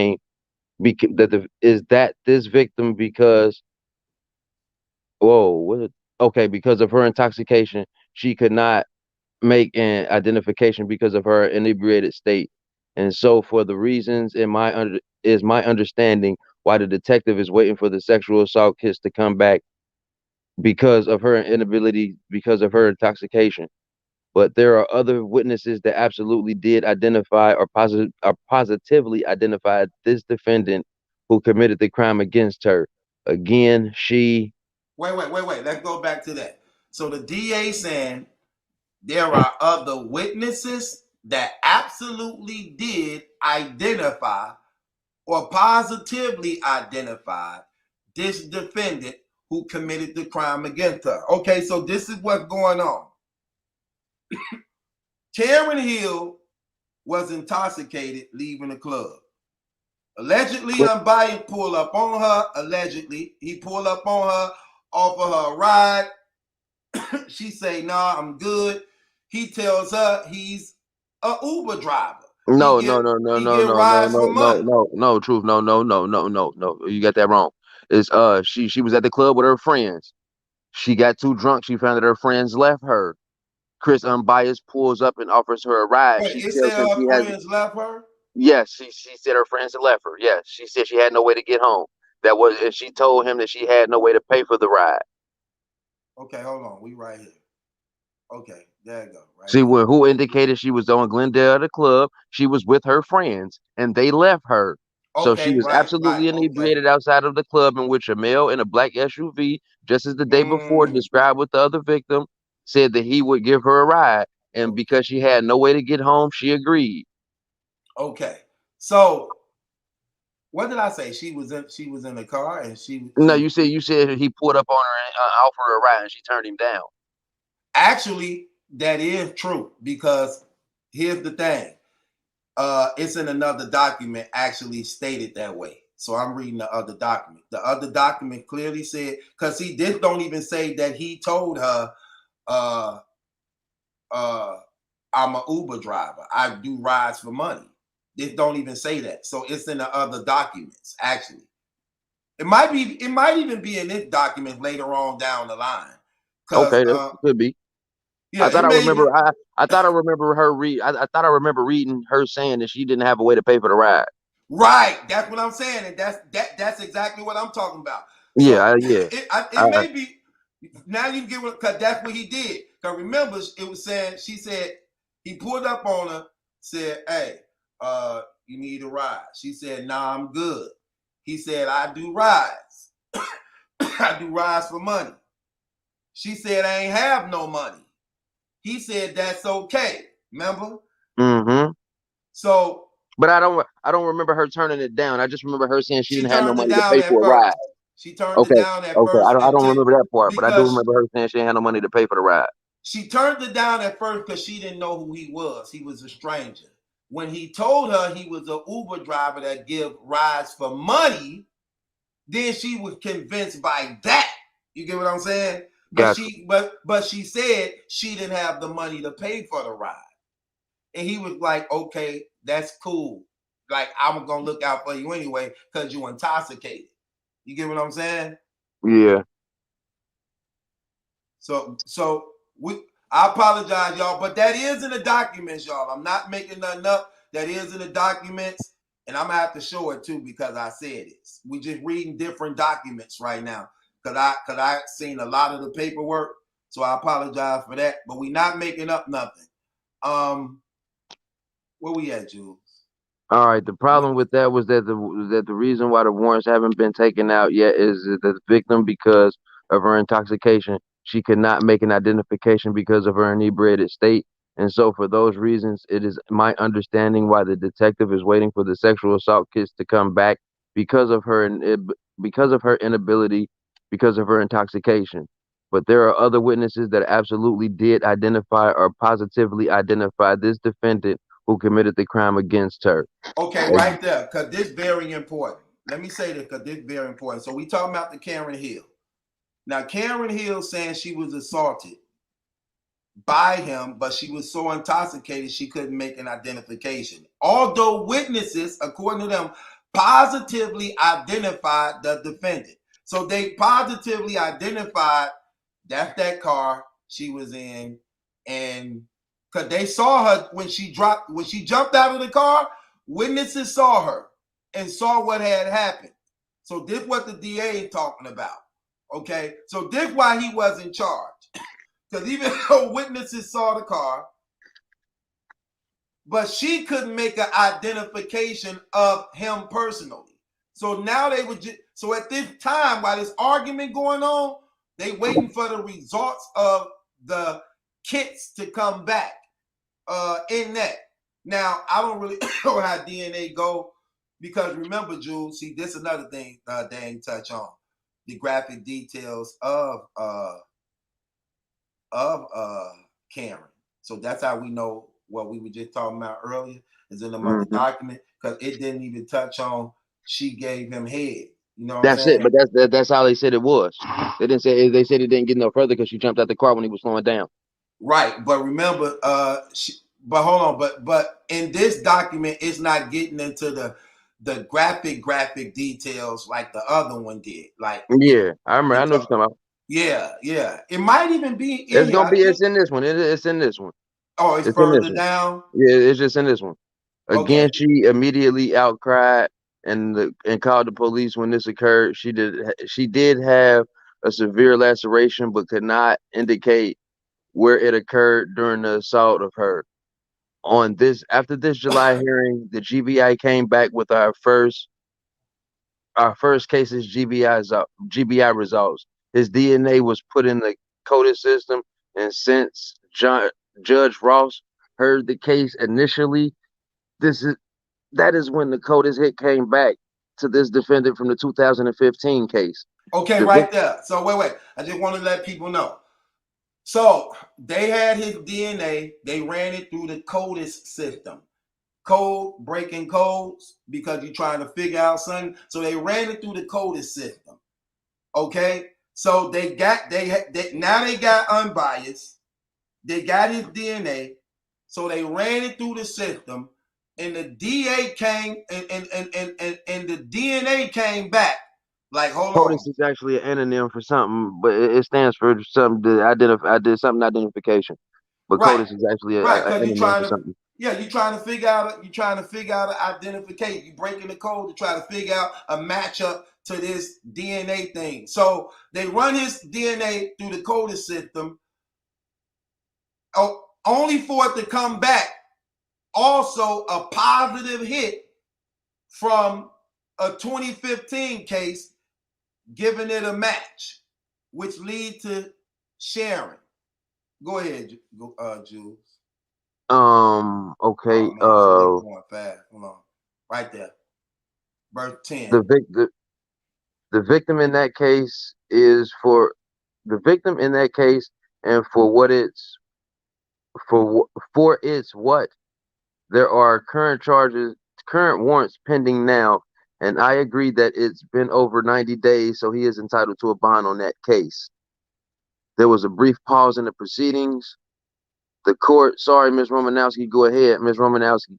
Yes, Your Honor, and essentially on August 1st of 2015, the victim in the case indicated that she agreed to get a ride to go get some gas for a vehicle from an unknown male. She described him just as the same exact description as the other victims indicate. He was driving an SUV. The Okay, suspect. stop right there. So this is very important. So this is Shannon. So even in 2015, he had that same SUV that witnesses said they saw with Karen, Kiera, and now Shannon. Now, also let's keep in mind, these 3 women involved, and 2 of these women, the DNA come back from him. And remember, according to him, he was only with one of the women, Kiera. So how you explain your DNA with Shannon? But yet they all given the same description, and they all is testifying to his SUV also. So 2 out of the 3 women who don't know each other at these different times, but both of them have your DNA. Go ahead, Jules. The suspect in that case passed several different gas stations and did not stop. She advised him several times to let her out, and that is when the suspect drove into 5040 Snapfinger Woods Drive, which is a family practice group on that road. In the parking lot, he forced oral sex and intercourse with this victim. Although he did not have any weapons, the victim indicated that he said, "If you make a motherfucking move, I'll kill you." Because she was in fear, because she was in fear, she complied. The defendant did use a condom and then forced sex. He then ejaculated on her face and then fled the scene. She immediately ran to the nearest location where there were people, contacted law enforcement. She had no idea who this person was, and so the case was an open, pending case. But for the DNA that was found on her face, from what she said, matches this defendant. So it's not just as you said, the pessimists are. It's not just as you said, the pessimists, where there's two supposed prostitutes that are saying that they were raped. There's a third victim that the defense hasn't talked to you about. And what I think is especially indicative of what's going on is Judge Ross, when he heard the case, he didn't even know about the 2015 case when he deemed that the defendant is a significant danger to people of the community and of committing felonies while on bond. The defendant is entitled to a bond on the new arrest warrants that has not been indicted, but he is not entitled to a bond on the case that he's already been indicted on. Okay, so let's stop right there for 1 second. Well, scroll, you mouse screen scroll there. I mean, it's over with. I didn't probably finish the sentence. Hold on, wait, because I think she's gonna do something else. I won't skip that part. No, yeah, I did. That was the finish of that sentence right there. No, it was something else. I know that document by heart, Jules, and that's something that I want to share with them later. So I just won't get, because it's talking about the money. Because I want to do this breakdown of all the money that was involved in it. Because a lot of people always asking, like, so why is he on bond then? So if he did these rape case, why they let him out? And this the argument they talking about, like right here. You know what I'm saying? Gotcha. So, but what I wanted to say that was very important on this is that, again, we going back to the redemption blog when he was trying to explain these women to the battle rap community. He said he didn't know nobody named Shannon at all.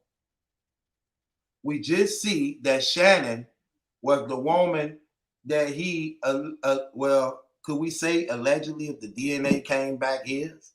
Well, allegedly, as far as the actions. Right, because it's still, it's still an alleged rape and not a, I mean, she's accusing him of rape. So allegedly, he bust on Shannon's face. He ejaculated on Shannon's face. She ran to a nearby place, called the police, said she was just raped. They do the DNA when she gets to the hospital, but they don't have a match to it because he's not in the system. It wasn't until Kiera was raped that he left his DNA in her 2 years later. Once he was arrested for the Karen Hill situation, and Kiera's situation, once he was arrested on that, they took a swab of him, ran it through the CODIS system, along with Kiera's rape kit. Then it came back. This the same DNA match we was looking for in 2015 with this rape victim named Shannon. So now they have a person that fit the DNA that was on this other woman that, according to him, he never seen before, never heard of, that he told the battle rap community he just a brother being rigged and railroaded by the system to get us to what's the word I'm looking for? To get us to sympathize with him, when in reality you was arrested because of your DNA, brother. Like, why would you? I mean, I know why you would lie to us about it, because you don't want us knowing these graphic details of what you did. But you lied to the battle rap community, which means you were covering up and you were hiding. You shamed that these multiple black women that you raped, allegedly, and it came back on you. So we didn't have the paperwork to challenge him. So all we could go off is what his story is, whether you believed it or whether you didn't. But one thing we do know for sure, he lied. He clearly lied. Clearly lied. Because Shannon had his DNA all over her face that they put in a data bank, and it come back a perfect match of him. But he told us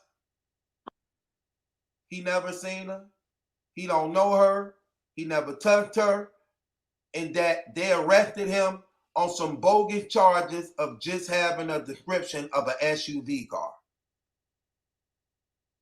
And that they was railroading him because some detective don't like him. So we believed it, thinking a black man is being wronged, being railroaded by the system. When in reality, you was arrested because of your DNA match. It was a perfect match. So you was arrested and charged with Shannon case because it was a perfect match of your DNA. So you lied to the entire battle rap community, and you personally lied to so-called friends who trusted what you said to them.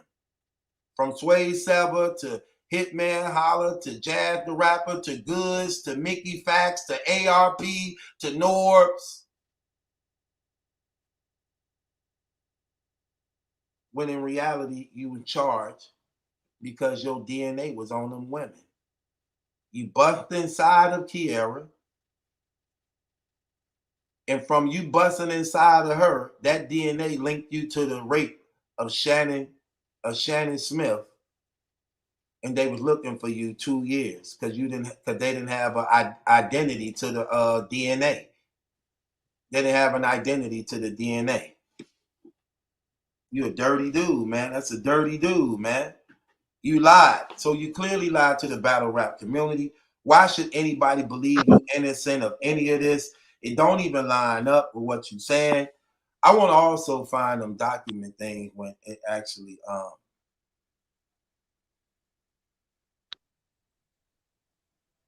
hold on, wait, there's something else. Mm-hmm.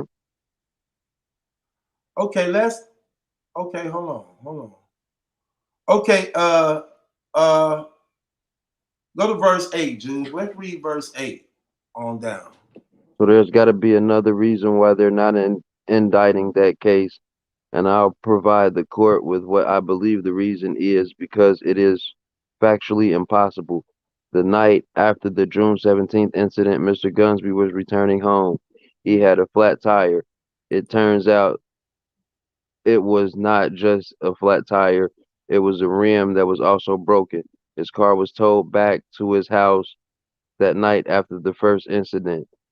Now, the second supposed incident is involving supposed. My bad. Let me scroll Okay. this. Now, the supposed incident is involving the second is supposed incident is involving supposedly Mr. Gunsby, and they provided the same description of the car with the partial tag number, the exact same partial tag number that was immobilized in his driveway, not because it ran out of gas in his driveway, because the tire was broken and they could not fix it. The rim was broken. And so, and by that, and by the way, the vehicle is in law enforcement's impound. They know that that vehicle was immobilized, so I would suggest that it might be why this case hasn't even so much as seen an arrest warrant, much less an indictment. So I would renew our request because there was a significant issues here. And yes, Mr. Gunsby was seeking out prostitutes. One does not normally tell their wife, by the way, I'm going out to seek a prostitute. She did not know where he was at the time, but that does not change the fact that they're saying he's not the kind of person that runs from this. He will be here, and I renew my request for a $50,000 agreed aggregate aggregate bond for the warrants and on the indictment. Thank you. The court, all right, thank you. First off, I'm not going to consider any argument as to the June 18th alleged incident.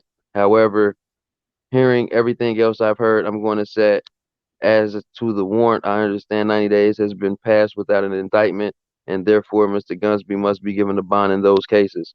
I don't believe, frankly, I would give a bond as to those warrants if it weren't for the 90-day issue. However, given that it's been 90 days without an indictment, I'll set the bond as to those warrants as to $100,000 cash bond. And as to, I guess, that another case, I see no reason to overrule Judge Ross's earlier decision and deny the request for the same reasons that he denied bond earlier. Anything else, counsel? Anything else today, counsel? Mrs. Romanowski, no, Your Honor. Mr. McClendon, no, Your Honor. The court, all right. Proceedings were concluded. Okay, so I guess he ended up giving him bond for one, but then denied him for the other one. So I need to look into that 90-day process thing that they saying it was Yes, mandatory. yeah, They yeah, had to yeah. give him a bond. And again, you know, you in America, you have the right to a fast and speedy trial. Mm-hmm. And if you're not indicted within 90 days on a case that they charge you with, they have to grant you a bond if they haven't already given you one. Okay. Because they can't just hold you without indicting you. You know what I'm saying? Indefinitely like that. So they have to give you a bond. So the judge, the judge was giving him a bond for what? For which case? Which case? For the case he hadn't been indicted on yet. For the one that it has been 90 days without the which would have been the 2015 case. Oh, the Shannon. Because there ain't no indictment on it. Well, hold on, no. Yeah, that would have been the 2000. No, it would have been Kiera. It would have been the it would have been a Shannon. It would have been a Shannon. Not Karen. No, the Karen. It's the Karen Hill charge because they didn't charge him in the Karen Hill because she was too drunk to do it, because she was too intoxicated, and it's been past 90 days that he was locked up and they hadn't did no warrant on that arrest yet. So what was the $100,000 bond for? I think that was for the 2000. That was for Kiera and the Shannon. That's for Kiera and Shannon. Oh, he had right. Because they didn't charge him. They didn't charge him with the Karen rate. They didn't indict him with the Karen rate because she was too intoxicated, even though they had witnesses of who it was. Right, because so they had to give him a bond because it was after 90 days and he hadn't been indicted on that charge because she was too drunk to identify an assailant. Right, makes sense. Makes sense. So he could, but okay. So with that being said, he had to appear then in front of 3 judges then. So Judge Ross denied him. Then he goes see the other judge, different right here, the second time, and he said, "I got to give him the bond on this thing." But I don't have to give him bond on these other 2. I'm gonna stick with Judge Ross's judgment on the other 2. So he gave him a partial bond. Yeah. Which means they had because he was denied bond twice, and then on the third time, so it's another bond hearing. Coming up. It's another bond. It should be another bond hearing coming up. Right. The reason why he out. Because he's okay. So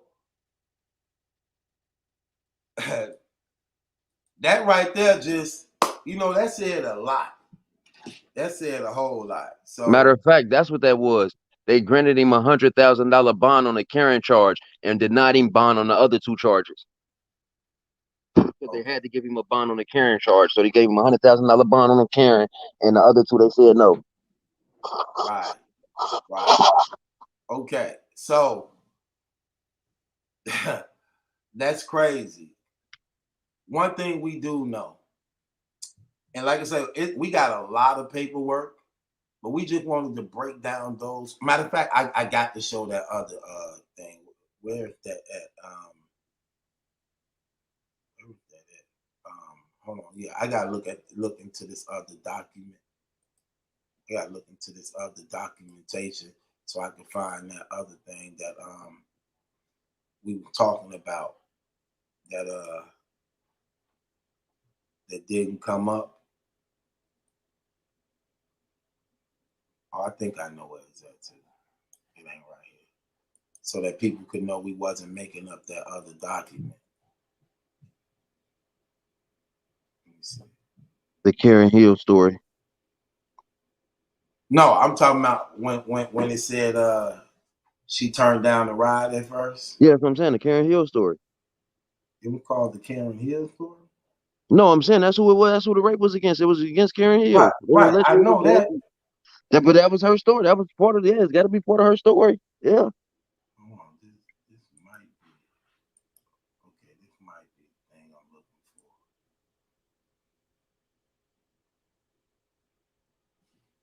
Let me see.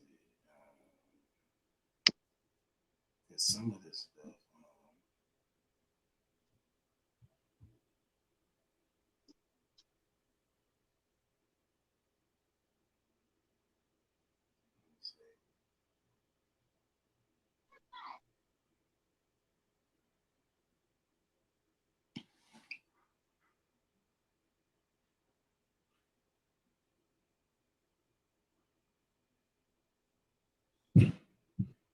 Okay, this might be it right here.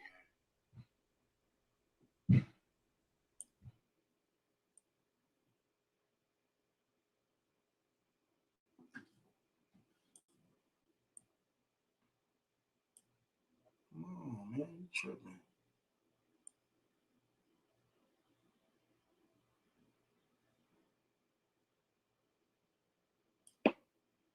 Oh, I think, hold on, let me make sure. I hate this computer.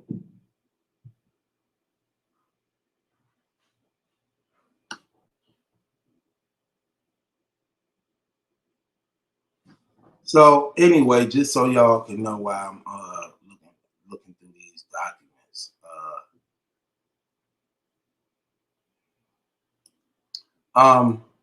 So the redemption blog, man, definitely was a lie. These documentations right here don't line up with none of that stuff. According to him, he think it was about money. Matter of fact, I'm gonna click this link right here in case some of y'all want to come up and speak. Put the link right here. You want to come up and talk about this, something that you probably saw in this that caught your attention. Hit the link right here in case something came up. You may have saw. You can come up, hit that link right there, and we can talk about it. Okay.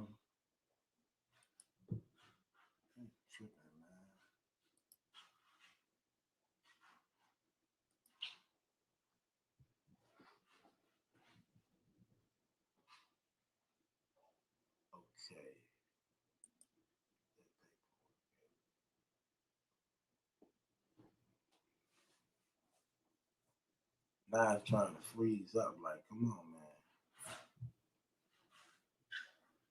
1 of 5.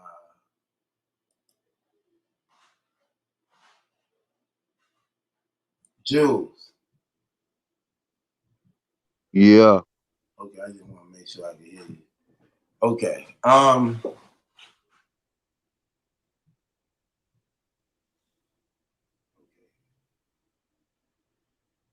going through the paperwork. I got it right here. Hold on.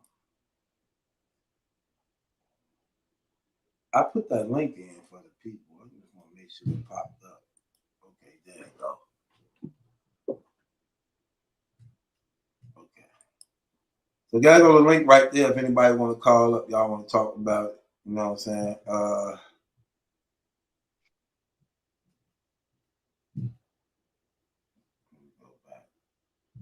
You're gonna need a night course soon, something, man. Oh, there you go.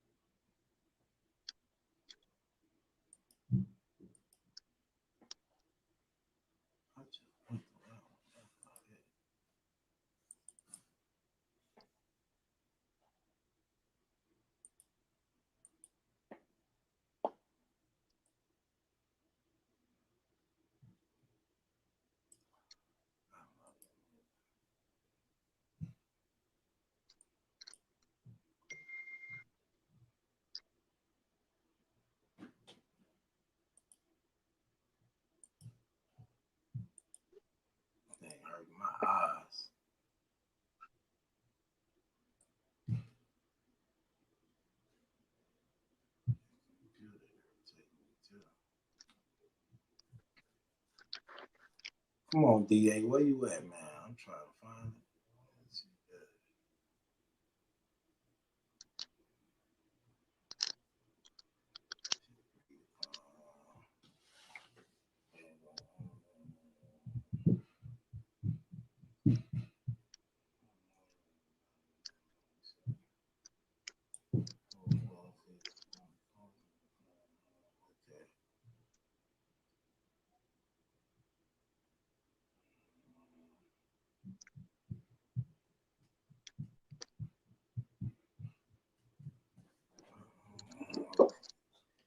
Man, where's this picture?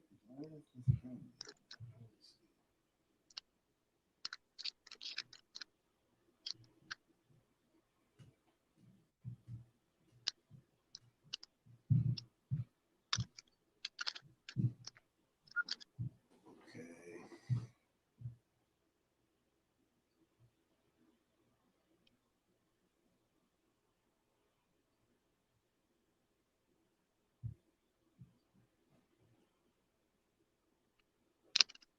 Mm-mm-mm.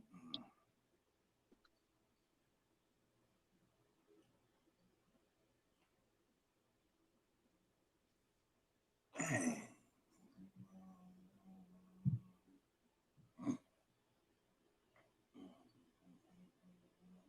Okay, that's 17 CR. Okay, this one probably is right here. Okay, I was in the wrong ones.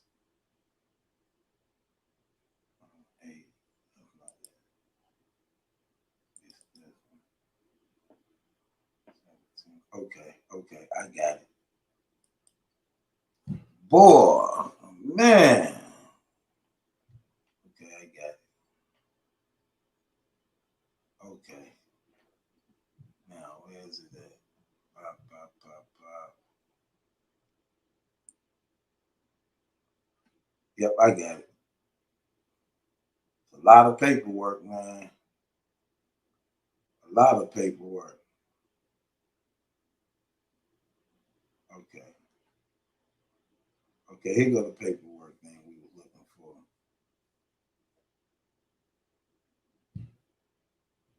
Okay, here you go, Jules.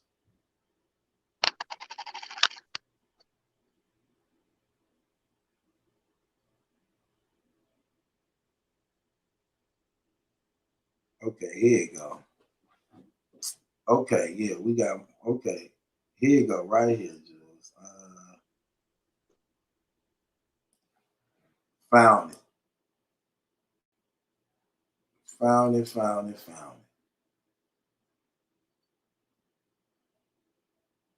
Yeah, I'm finna say, Black, tell you got to take the weed off the camera. I got you, Black. Tell you got to take the weed off the camera.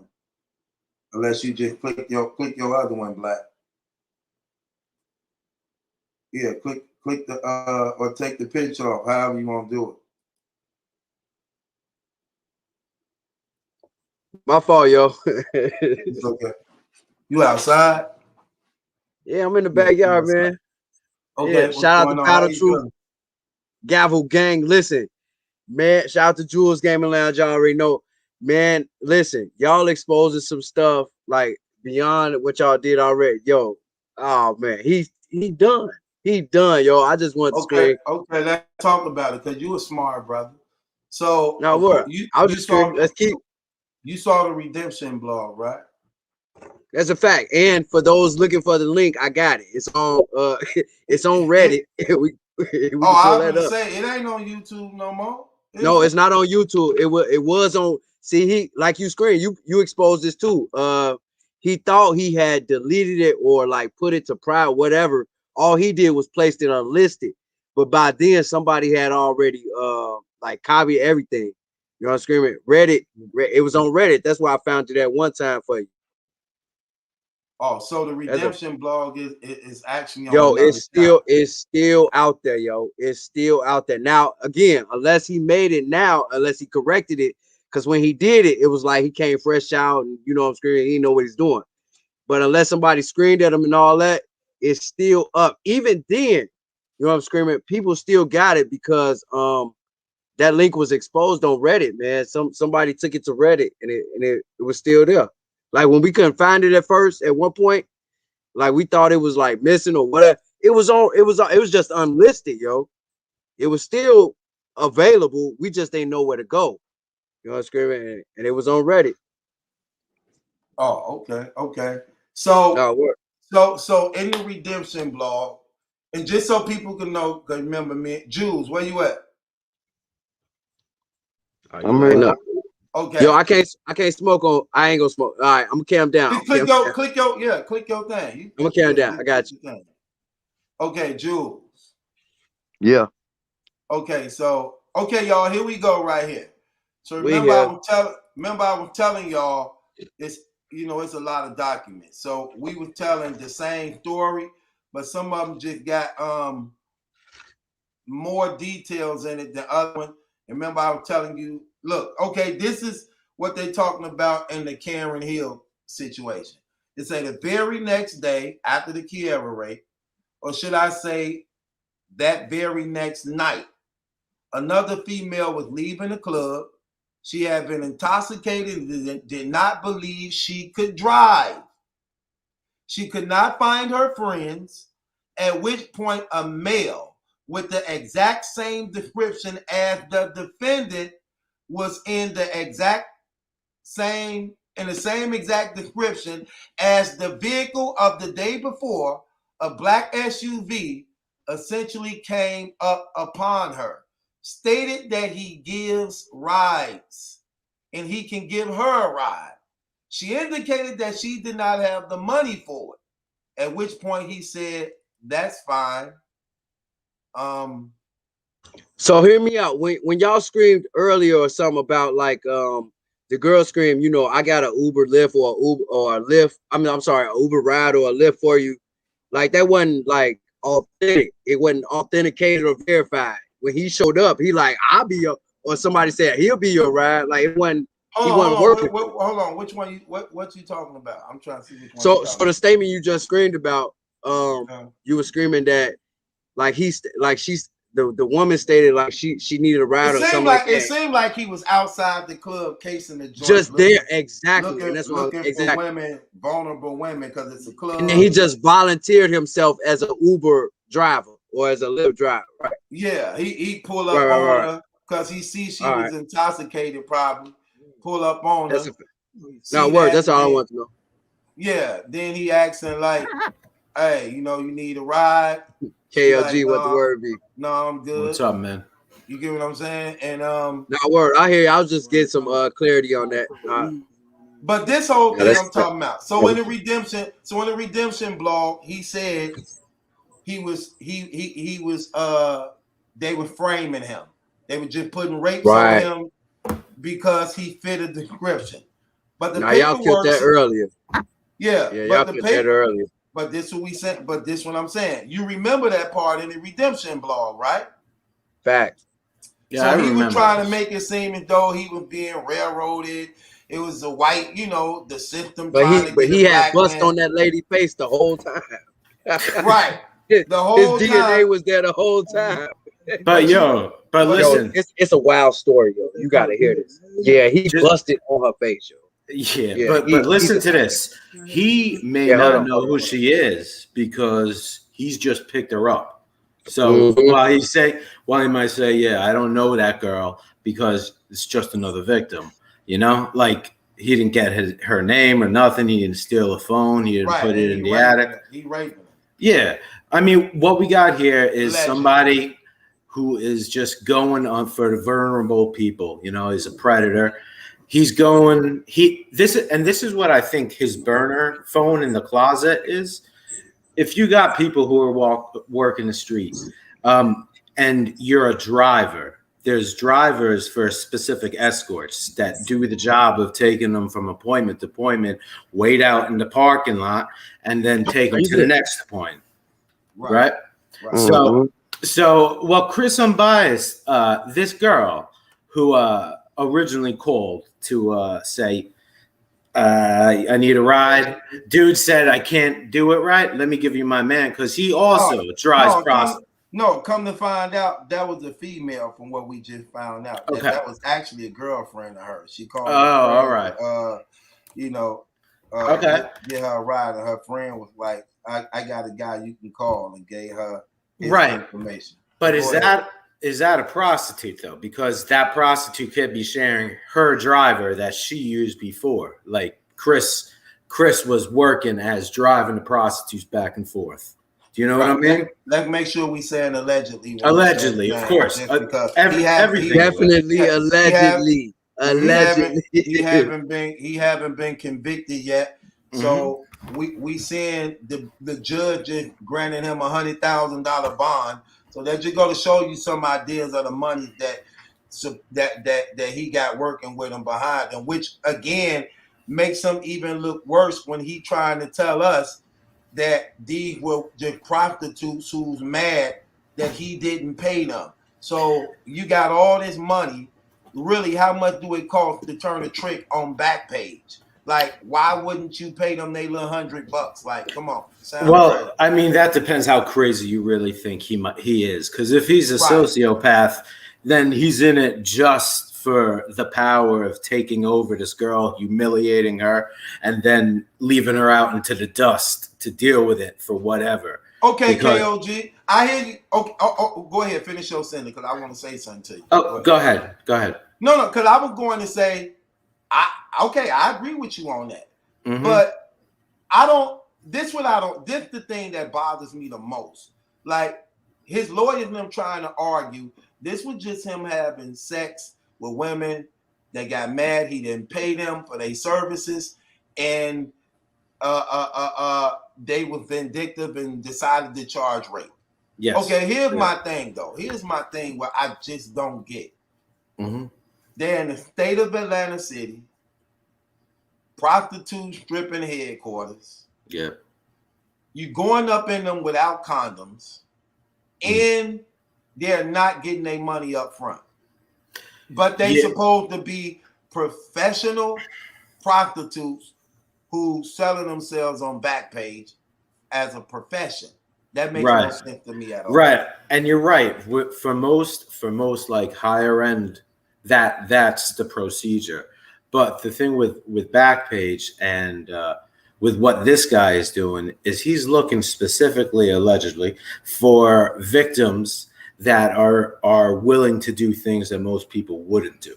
So somebody who looks like a drug addict, he might go for that. Somebody clearly inebriated in front of a bar, he might go for that. You know, like he may not be doing the normal situation with what Johns do. He may be out there to do some kind of clever, like just rape or alleged that through manipulations of leaving some fake money here, picking that money up, saying you can't get it or whatever, and then say what you're gonna do. Like nothing. You don't know what he did. All we know is that there's been a lot of dishonesty throughout the whole story. So he could be as crazy as just doing this because of a power trip, like a serial killer, sociopath, or if we're going to minimize it, he's a serial John. But I think it's worse than that. I think it lies somewhere in the middle. And I don't know where. All I know is that he's guilty. He's lied. There was never a party.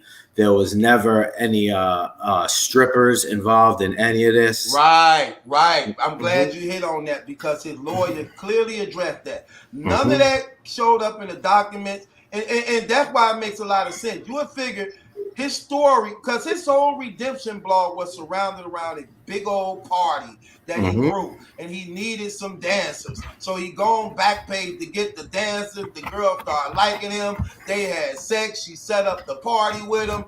After the party, he paid her money. She come to find out the money wasn't real. Yeah. But it was never a party. No, and then hold on. What about this? And here's the thing again, that's just the kicker. Explain it to me if you could, KOG or P Black. Explain this if you could. So in the redemption blog, he goes on to say the DJ gets his truck.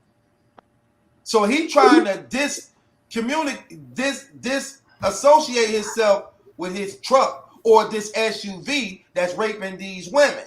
Because remember, all the victims is raped by a guy in the SUV. So he gives us the story. My DJ needed to take the truck to unpack all the equipment. So I took his car to drop Kiera off. Oh yeah, I missed that part. Yeah. And then think about it. Then he said, I couldn't pay her back the money I owed her because I left my credit cards in the truck that my DJ had dropping off the property. See, but I think all these stories are kind of him covering up for him just meeting up with prostitutes, like in general. But I don't know, like, I'm sorry, I forgot the last thing that you said. The last thing I said was that him actually saying that his DJ had his truck and he had the DJ car, but all three of these women is raped in the SUV. Yeah, so he was kind of preparing for that angle to be taken later, maybe.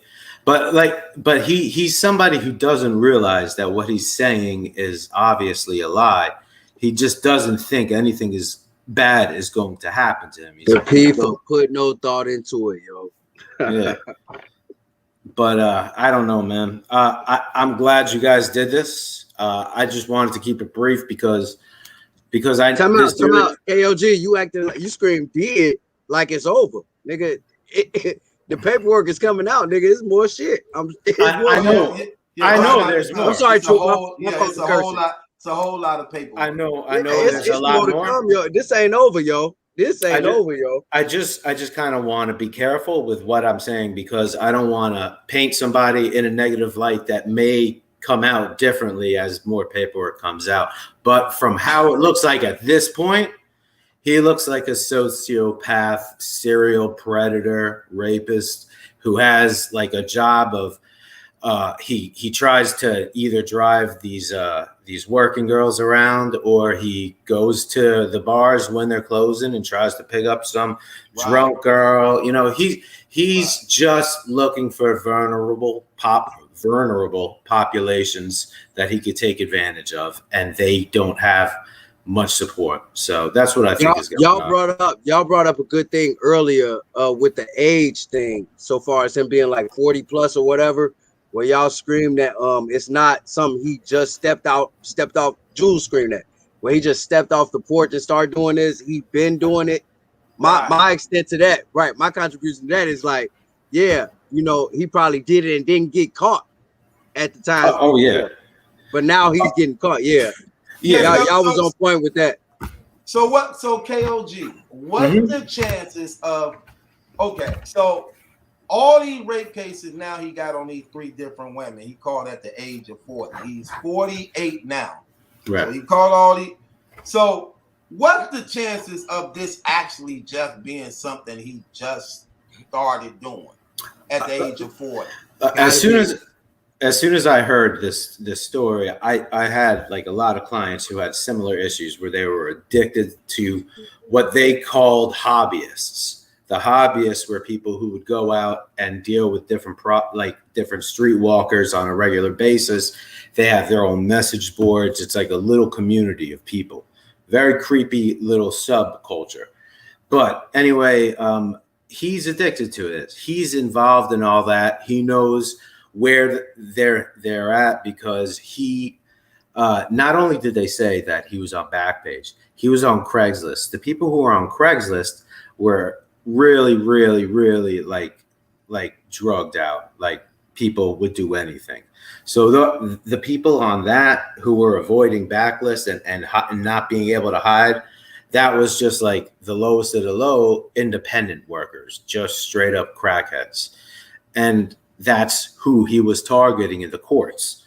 So like this dude has been doing this for a really long time. That I can say allegedly, of course, but I don't think that's alleged, man. He's got this down to a point where he was able to figure out where the weak spots are in the system, and then how to navigate the system where he doesn't have to pay for the services anymore.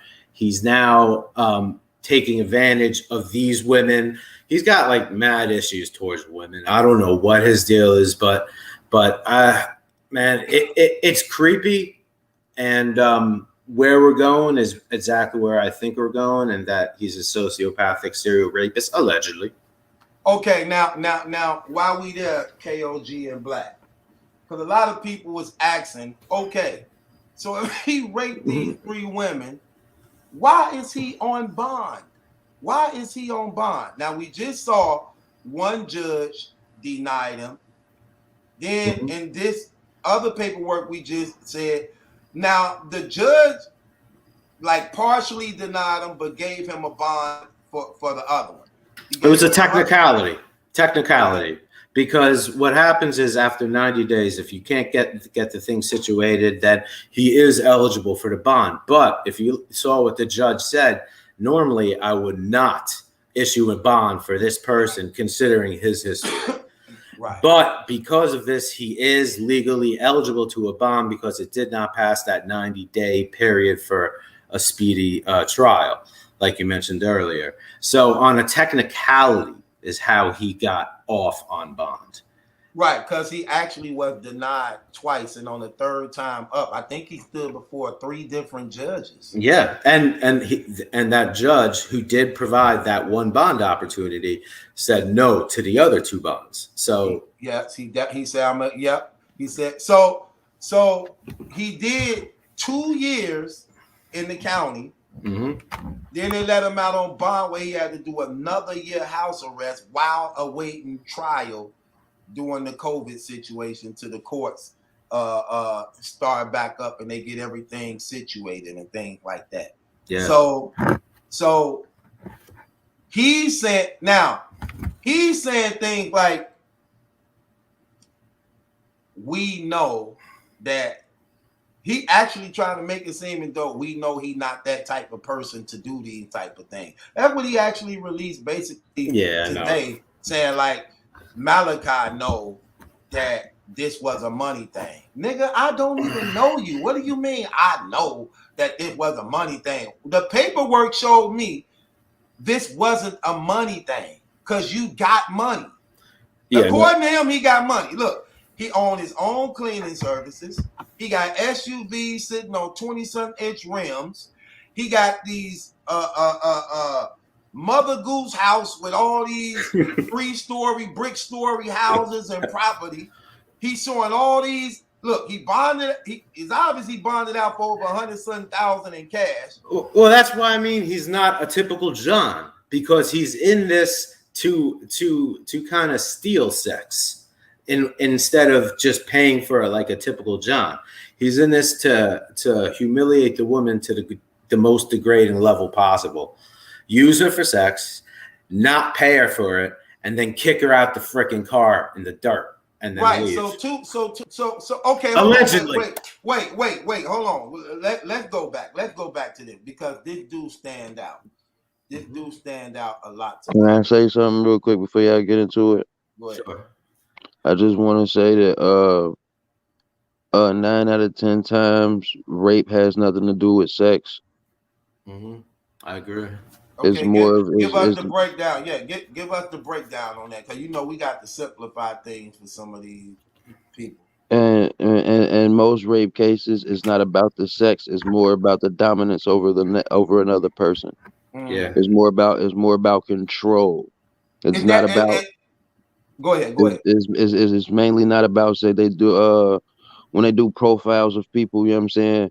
They tell you in most rape cases, it's not about the sex. It's about the control over another person. And it's more about dominance. Can any of y'all see signs of that? And yes. Now, hold on. Wait. Hold on, KOG. Y'all. Like in all 3 of them or different ones? Like we got Karen, Kiera, and Shannon.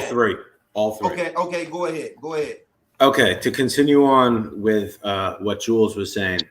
if somebody is into it for being able to manipulate and being able to degrade and have power over somebody, they're going to choose the vulnerable population, and that would be sex workers, number one, drunk people, people who are on the side of the road without gas, that sort of stuff. So to me, on all them, these are all obvious victims. Now, I gotta say allegedly, because I don't know the situation with all of them aside from what's on that paperwork. But what's on that paperwork shows that he's doing everything that somebody who is what Jules said, it's about dominance. So he's finding the people who are most unlikely to get him in trouble for doing this, taking advantage of those situations, and then trying to get away. And then he still doesn't have the state of mind to realize that he might get in trouble for this because he thinks he's smarter than everybody else and can convince us very easily. Why so much the fact of going out to prostitutes? Because they're the least protected. Yeah, they're prostitutes you would go to because, for one, what they're doing is illegal. Kind of like it's like robbing a drug dealer. He ain't about to call the police on you. Yeah, you know what I'm saying? Right. What you gonna tell him? You were selling coochie. Right. Exactly. You don't supposed to be selling it anyway. Exactly. And that's kind of why I thought originally what happened when they pinged his phone when I called about this a couple months ago was that they were going to ping the phone, find out where it was, but the fact that he had it hidden in his attic, and I do want to know what else is in that attic, but the fact he had it in that attic, that shows to me that this is somebody who's hiding, for one, the phone that he uses for his transportation shady service. All right, that's in the closet. You don't leave yourself that in the closet too. Yeah, right? You don't keep that in the closet. That's a burner. They say they found it hidden in the closet. Right, that's a burner. Right. And then you got the burner. You got her cell phone up on the top. Now, if it's a prostitute, that's probably a burner too. But the bottom line is they were able to ping it back to her. So to me, all he's done from the beginning is lie, try to manipulate the story. And when you look at it from what the charges are, which are 3 charges of rape, and then the stories, which are all extremely similar. Right. The way that he treated all the women in the same exact humiliating way, and with fear and threatening, and the fact that they all tried to escape to get out. Two out of 3 tried to escape to get out of the car.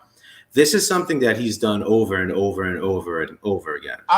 You know what? I'm glad you brought that up, KOG, and for Jules and P Black on here too. I want to talk about that because that right there, that part right there, that concerns me a lot. And let me tell you why. So after he allegedly rapes Kiara, the car is still going. The car is going. So he's trying to take her somewhere.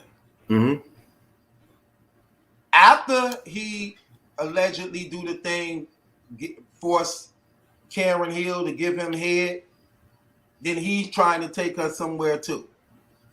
Correct. They both jump out of the car. Right. They both look, and then not only that. I'm glad you on here, KOG and Jules and Black. Please assist me in this. One rape take place on the 17th. The other rape take place later on that night on the 18th.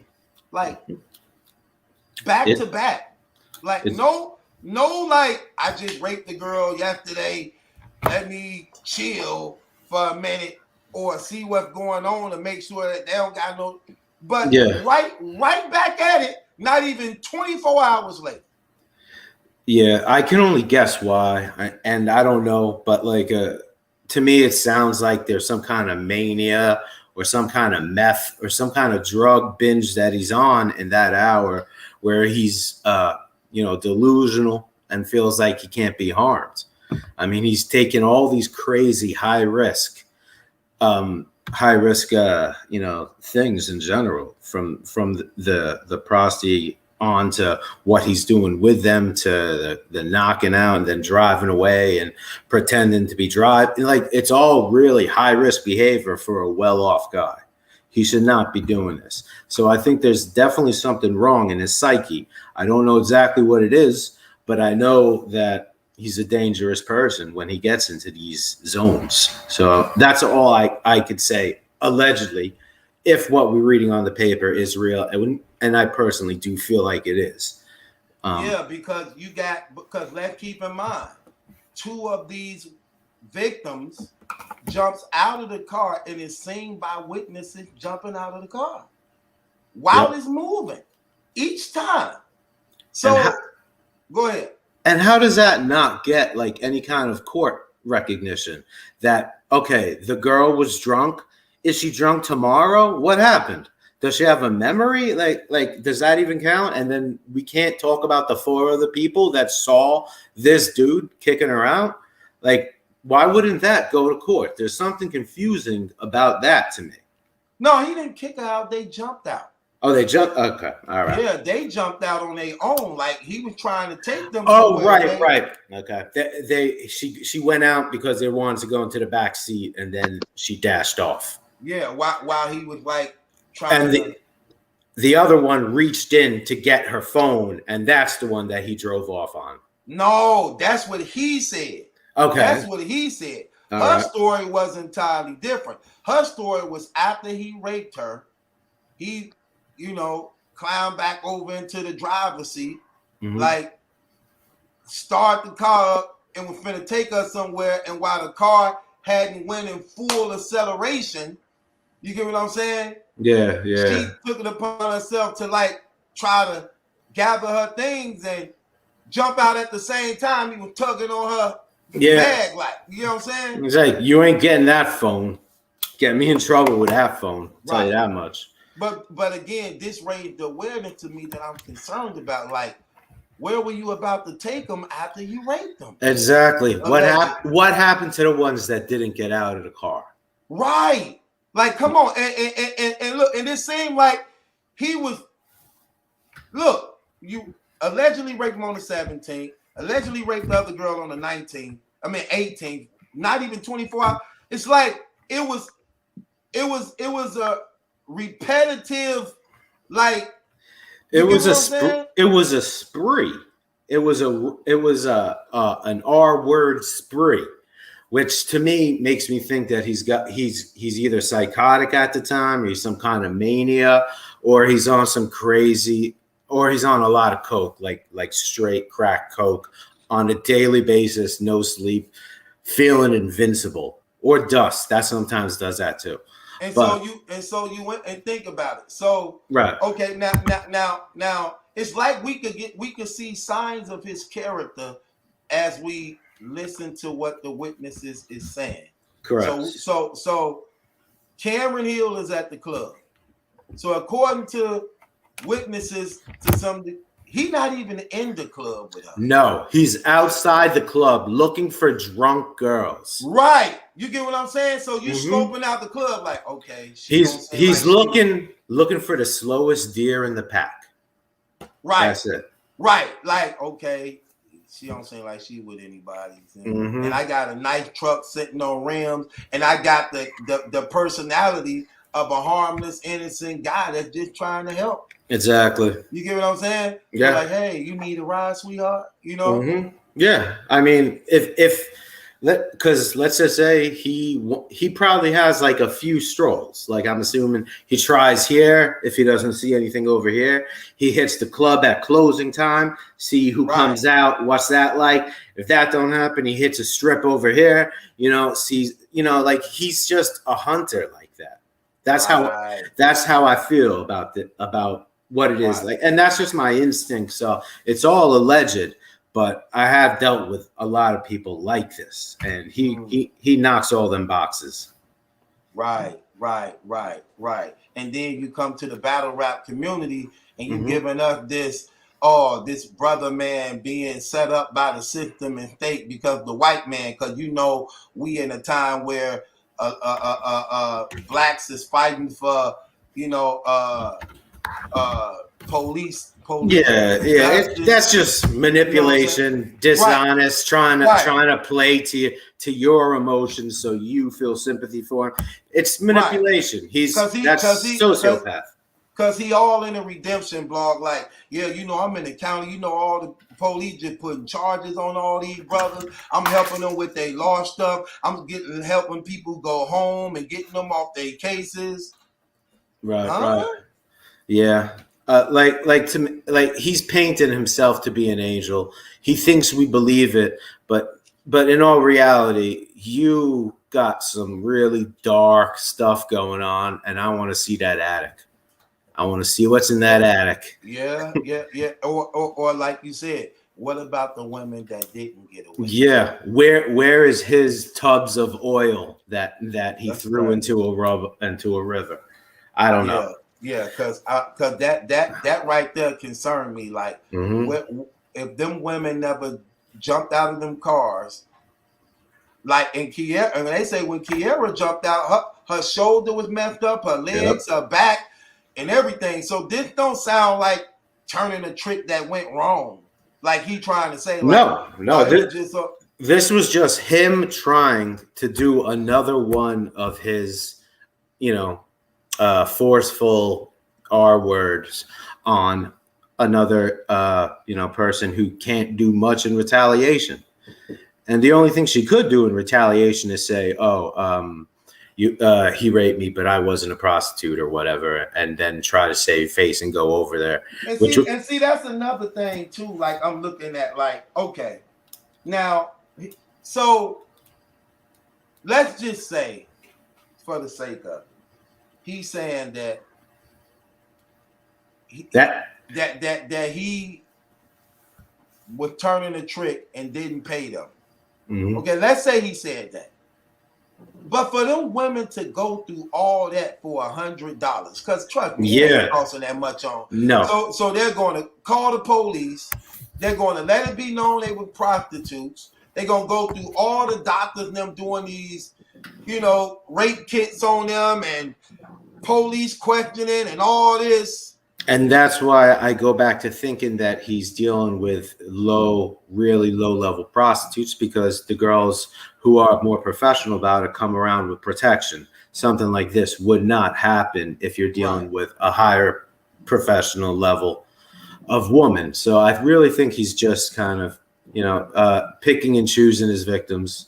And they definitely not just letting you have sex with them without getting their money up front. That just makes no, and letting you go up in them raw. Like you really, like, that's like two things that prostitutes just automatically, professional prostitutes know what comes automatic. Exactly. Put on this condom and I need my money up front. Right. I'm not doing nothing till I got my money in hand, and you have to put the condom on. That's what we know about that stuff. In general, that the theory is you drop it on the counter, you don't give it to anybody in case cops are there. Like everybody knows a process that they go through when they do this. So it's, to me, he might have put something down, but it might be fake. You sound more professional than me. I'm from the hood. You don't know where I'm from, man. Right. Hey, you sound like you professional. You say you put your money on the dresser. I just give it to her. Like I was. well, in general, the way it works, because they're different from. It's different from state to state because there's all. So you laws. Even know how to? Well, I would have got caught. International. I would have got caught because they would have been hand to hand. Okay.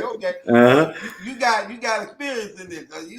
So you know how to protect yourself. Like, I'm putting it on the dresser. I ain't getting nothing. It's game that I have peeped over the years, but in general, like guilty. Guilty in general. I'm definitely guilty. I've done that. Yeah, man. It happens. What do you want to do, man? It ain't nothing to be too ashamed of. But if you're doing it like Chris on a regular basis, it becomes more of it ain't sex anymore. You know, it's just to cause harm. That's okay, it. So I like talking to you, KOG, and Thank you. And I like dialoguing with you. You seem very mature, you know what I'm saying, and know the knowledge of things you're talking about. Mm-hmm. So with that being said, so he's a married man, and according to the documents we have, most of these rape things took place at the time his wife was at work. Mm-hmm. Well, yeah, his wife isn't going to know about his secret life. I guarantee she suspects some stuff's going down because women have that intuition. Right. But no, you know, she's got to save face too. If she's out here knowing that her husband's cheating on her with a bunch of dirty prostitutes and raping her, right, and that don't look good for her family either. Right, running up in her them raw and then going up in her raw like. Right. He ain't been like he's faithful and ain't did nothing. Yeah. Right. It's just it's suspicious, man. The whole story is suspicious. I got somebody staring at me. My wife is staring at me, so I want to. Right. She won't know what's in your attic. Yeah, no. She knows because we used to work together on the same type of stuff. But okay. Yeah. No. She just wants me to take care of some other stuff. So I got to take off. But I'm a peep when the next stuff drops because I want to see if my opinion changes at all. But just keep your knee on this guy's neck. No doubt. We got a lot of more paperwork and things to go through and address. And yeah. So I would love to have you on, bro. Anytime we live on this stuff. I would love to have you come on as a guest and break it down with us, man, because you seem smart, very articulate, know what you're talking about, man, and we need to get it out here, man, because this dude clearly lied, man. The whole Redemption blog was a straight up fraud for the battle rap community. Now we got the paperwork. No, can't get around the paperwork, bro. Nothing you say has no validity to it no more, man. The only thing we don't have to say allegedly for is that he definitely lied. Yeah, he definitely lied. All right, good night. Salute to Jules and Battle Truth. Take care. No, appreciate you, brother. No problem. Yeah, y'all. So look, no excuses, man. Every blog in battle rap should be covering this. This truth needs to be out here. This is our community. This is what's going on in our community. We got the paperwork. He lied to the battle rap community. His whole redemption blog and story was a lie. He lied to y'all. He lied to the battle rap community. He lied to y'all personally. Those who so-called know him personally, he lied to y'all. He lied to y'all. He clearly lied, caught to the dead wrong. He was arrested because of his DNA that they found on those women. He said he didn't know Shannon. He didn't have no type of physical contact with her at all. Come to find out, she had his DNA all over her face that was used to help bring him to justice, to get him arrested and indicted. You know, so he lied to the battle rap community, man. Clearly lied. 2 out of these 3 women was found with his DNA. 2 of these 3 women had to jump out of the cars for their dear life. Ain't no telling where he was finna take them. This dude is just a sexual predator amongst us. Allegedly. I'm just keeping it 100. It ain't no way to get around these facts. Ain't no way to get around his paperwork. He didn't want to show the paperwork to the battle rap community because he know how damaging it is. Now he trying to clean up anything we throw out there and try to make himself look good, man. But you can't. You caught dead to the wrong on so many levels, it ain't even funny, man. So you can say what you want to say about anybody in this community, but you worse than anybody in this community. And he also sitting up there lying, trying to tell people he ain't never going back to court again. But we got you on record lying about that. Clearly admitting you got to go back to court. Clearly admitting your charges ain't dropped. Clearly admitting that because of COVID, and the court's backed up, you haven't had trial yet. They're trying to make sense. Why am I arrested? Why am I released, y'all? If I did all this, why am I released? They just showed why you was released. We just went through the paperwork. But you're not released. You're on a $100,000 bond. And you tried to prove you could be trusted because you haven't done nothing wrong in 3 years that they know about. But you definitely still have to call and report to the clerk at court. So it ain't no way to get around that. No matter how you look at it, there's no way to get around it. So all them lies you doing ain't gonna help you, ain't gonna clean up none of the stuff you doing, man. Real talk, simple as that. Big facts was good. Salute, Battle Rap community, salute. Just on here, nigga, hearing about the little situation. I don't know, the boy been suspect since day one. But hey, whatever the paperwork say, nigga, that's what we going by. Right. Did you see the redemption blog? No, I ain't see the redemption blog. Okay, but you are aware of some of the things he had been saying pertaining about these victims that was raped, right? I was aware about it a couple of years ago. I'm just surprised it got this far. Yeah. Well, we got graphic details of what happened now to these women and how they linked him into charging him. So was they kids? Was they kids or was they women? That's what I don't understand. Okay, now I don't know how old Shannon is, but she might be grown. Shannon might be grown. Shannon is grown, I believe, but I don't know her age. Kiara is 23. Karen was 51 or 53. Okay. Karen was 53. Kiara was 23. No, at the time, Kiara 53. At the time, Kiara was 20. I don't know nobody 53 years old, Drew. You don't know nobody 53 years old? No, how the heck you gonna do something to a 53-year-old? Yeah, that was Karen. Karen was 53. Kiara was 20 at the time, and I don't know how old Shannon was.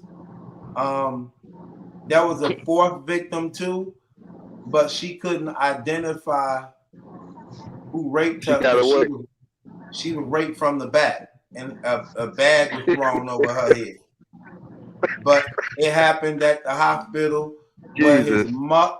It worked at the hospital. It happened at the hospital where his mother, uncle, and cousin, his sister was at. You know, that he also was doing janitor services at also. So he clearly lied about it. It sounds like a whole bunch of mess to me, truth, man. Well, it is, but in the paperwork, really incriminates him, man. Yeah, it's like, Chris Unbias, when I first came in the battle rap community, I'm gonna keep it G. I'm gonna keep it 100. I first came back rap community, he was one of the top bloggers, you know what I'm saying? I was watching a couple of, I watched one, and he just gave me a weird feel. So it feel weird for me trying to, you know what I'm saying, judge the man that I never watched. I never watched none of his videos. You know what I'm saying? I never was a subscriber. I never was a Chris Unbias fan on Facebook. I always watch other blogs. So it's like, man, I just hope the man, you know what I'm saying, didn't do what he did, man. That's it. That's stupid. That's a dumb nigga. Right. So, Jules, you there? Mm-hmm. Okay, so we 3 hours in. I'm about to end. Is anything you want to say and touch on that? Nah, I'm good, bro. Big facts. Anything you want to say? I want to say salute to y'all, man. Love, boy. I got more content coming. And keep watching Battle Rap, baby. We got it. No doubt. Appreciate big facts. So listen, on some real stuff. There it is, man. We just giving you the truth that we knew. We got the paperwork now. We're gonna be releasing a lot more. It's a lot in this. Y'all got to hear. I got to get it together. We're gonna address some of this stuff. We got the paperwork. We finna just let y'all see it. Man. There is a predator among us in the community. And brothers and sisters, man, come on. It ain't no excuses for it. It don't matter how much you like the person or none of that, man. Right is right. Wrong is wrong. He lied. We clearly caught him up in lies. He clearly said he didn't have no type of physical contact with these ladies. We proved, the paperwork proved that wrong. He tried to make it seem like he was a brother that was being wrongfully done by the system, trying to make it out of a black and white thing, when in reality, it wasn't even about that at all. You know what I'm saying? These was sisters, man. These were black women, man. All three of these women was black women, man. You know, and y'all just got to take into consideration and just think. If those two women who jumped out of them moving vehicles after he assaulted them allegedly, where was he going? Where was he on his way to take them? You think he was finna just say, man, was that good, babe? Like that? Like, was he going, what? Take him, stop at McDonald's, get him something to eat? After doing something like that against these women will allegedly, where was he on his way to take them? How many more it may be? What about the women that didn't get away? Like, come on, man. This dude got to be sick in the head. This dude got to be mentally sick in the head. No matter how you look at it, it ain't no way to get around it. No matter how you look at it, it ain't no way to get around it. Either he just dangerously crazy, nasty, filthy as hell, or he mentally retarded, man. He mentally retarded. Simple as that. Come on, it ain't no other option for that. You running up inside prostitutes, you purposely know it's professional prostitutes, having sex with them raw. Come on, man. Something wrong with you, dog. Something wrong with that dude. That dude mentally off balance. Got to be. He's sick in the head. He's sick in the head. He's a real live predator. Allegedly. Come on. Let's just keep it real. Can't try to turn it around, bro. Lie all you want. Can't get around that paperwork. Sorry. Not gonna happen. With that being said, it's your boy Battle Truth. Make my judgment. That's the question is yours. Jules, want to say something before we get up out of here? Oh, let me put these links up here. Subscribe to the channels. Yeah, we finna break this stuff down, man. Don't forget we did a 7-part series on this that's up already. I did a kill shot. Check out that ultimate kill shot. Join the Patreon because I'm finna drop some more stuff on there, man. I don't know, man. Salute, man. Subscribe to the channel, to the Patreon up, man. Y'all know what it is. Okay, there we go. So with that being said, man, it's your boy Battle Truth. Along with my co-host Jules from the Game Lounge. These are the links. Subscribe to the channels, man. Be safe out there. God bless you all. And even when it comes to Chris in this situation, you being exposed on, bro. Stop with these games. I hope you deal with this stuff privately behind doors with God. Pray that the Lord Jesus forgive you, man, for the things that you did to these women, allegedly. And I hope you, bro, could just change. I don't believe in change if you ain't in a genuine relationship with God. Matter of fact, if you ain't in no relationship with God, I don't believe in change. I'm just keeping it real because only God can change the heart of a man. And if you haven't done that, I don't care about nothing you say. Nothing you say at all. because I know you ain't fixed. And when you broken like that, it takes a mighty God to fix you. So I hope that, bro, you get convicted in your spirit. I hope you humble yourself, turn to God, ask for forgiveness, and that you become a better man.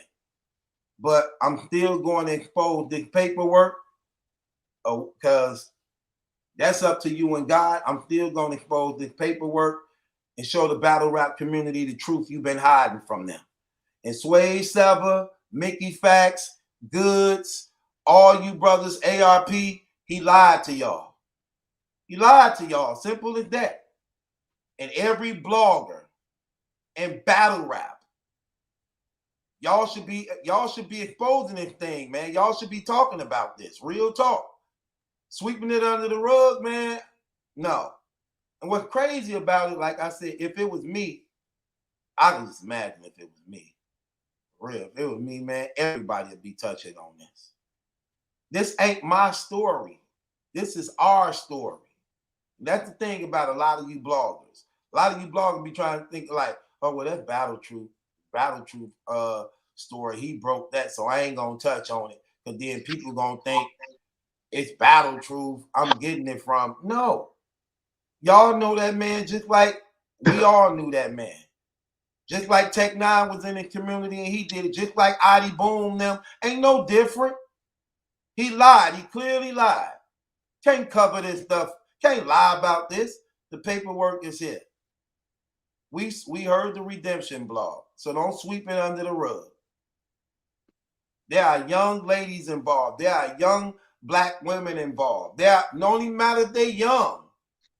There are women involved. He's a liar.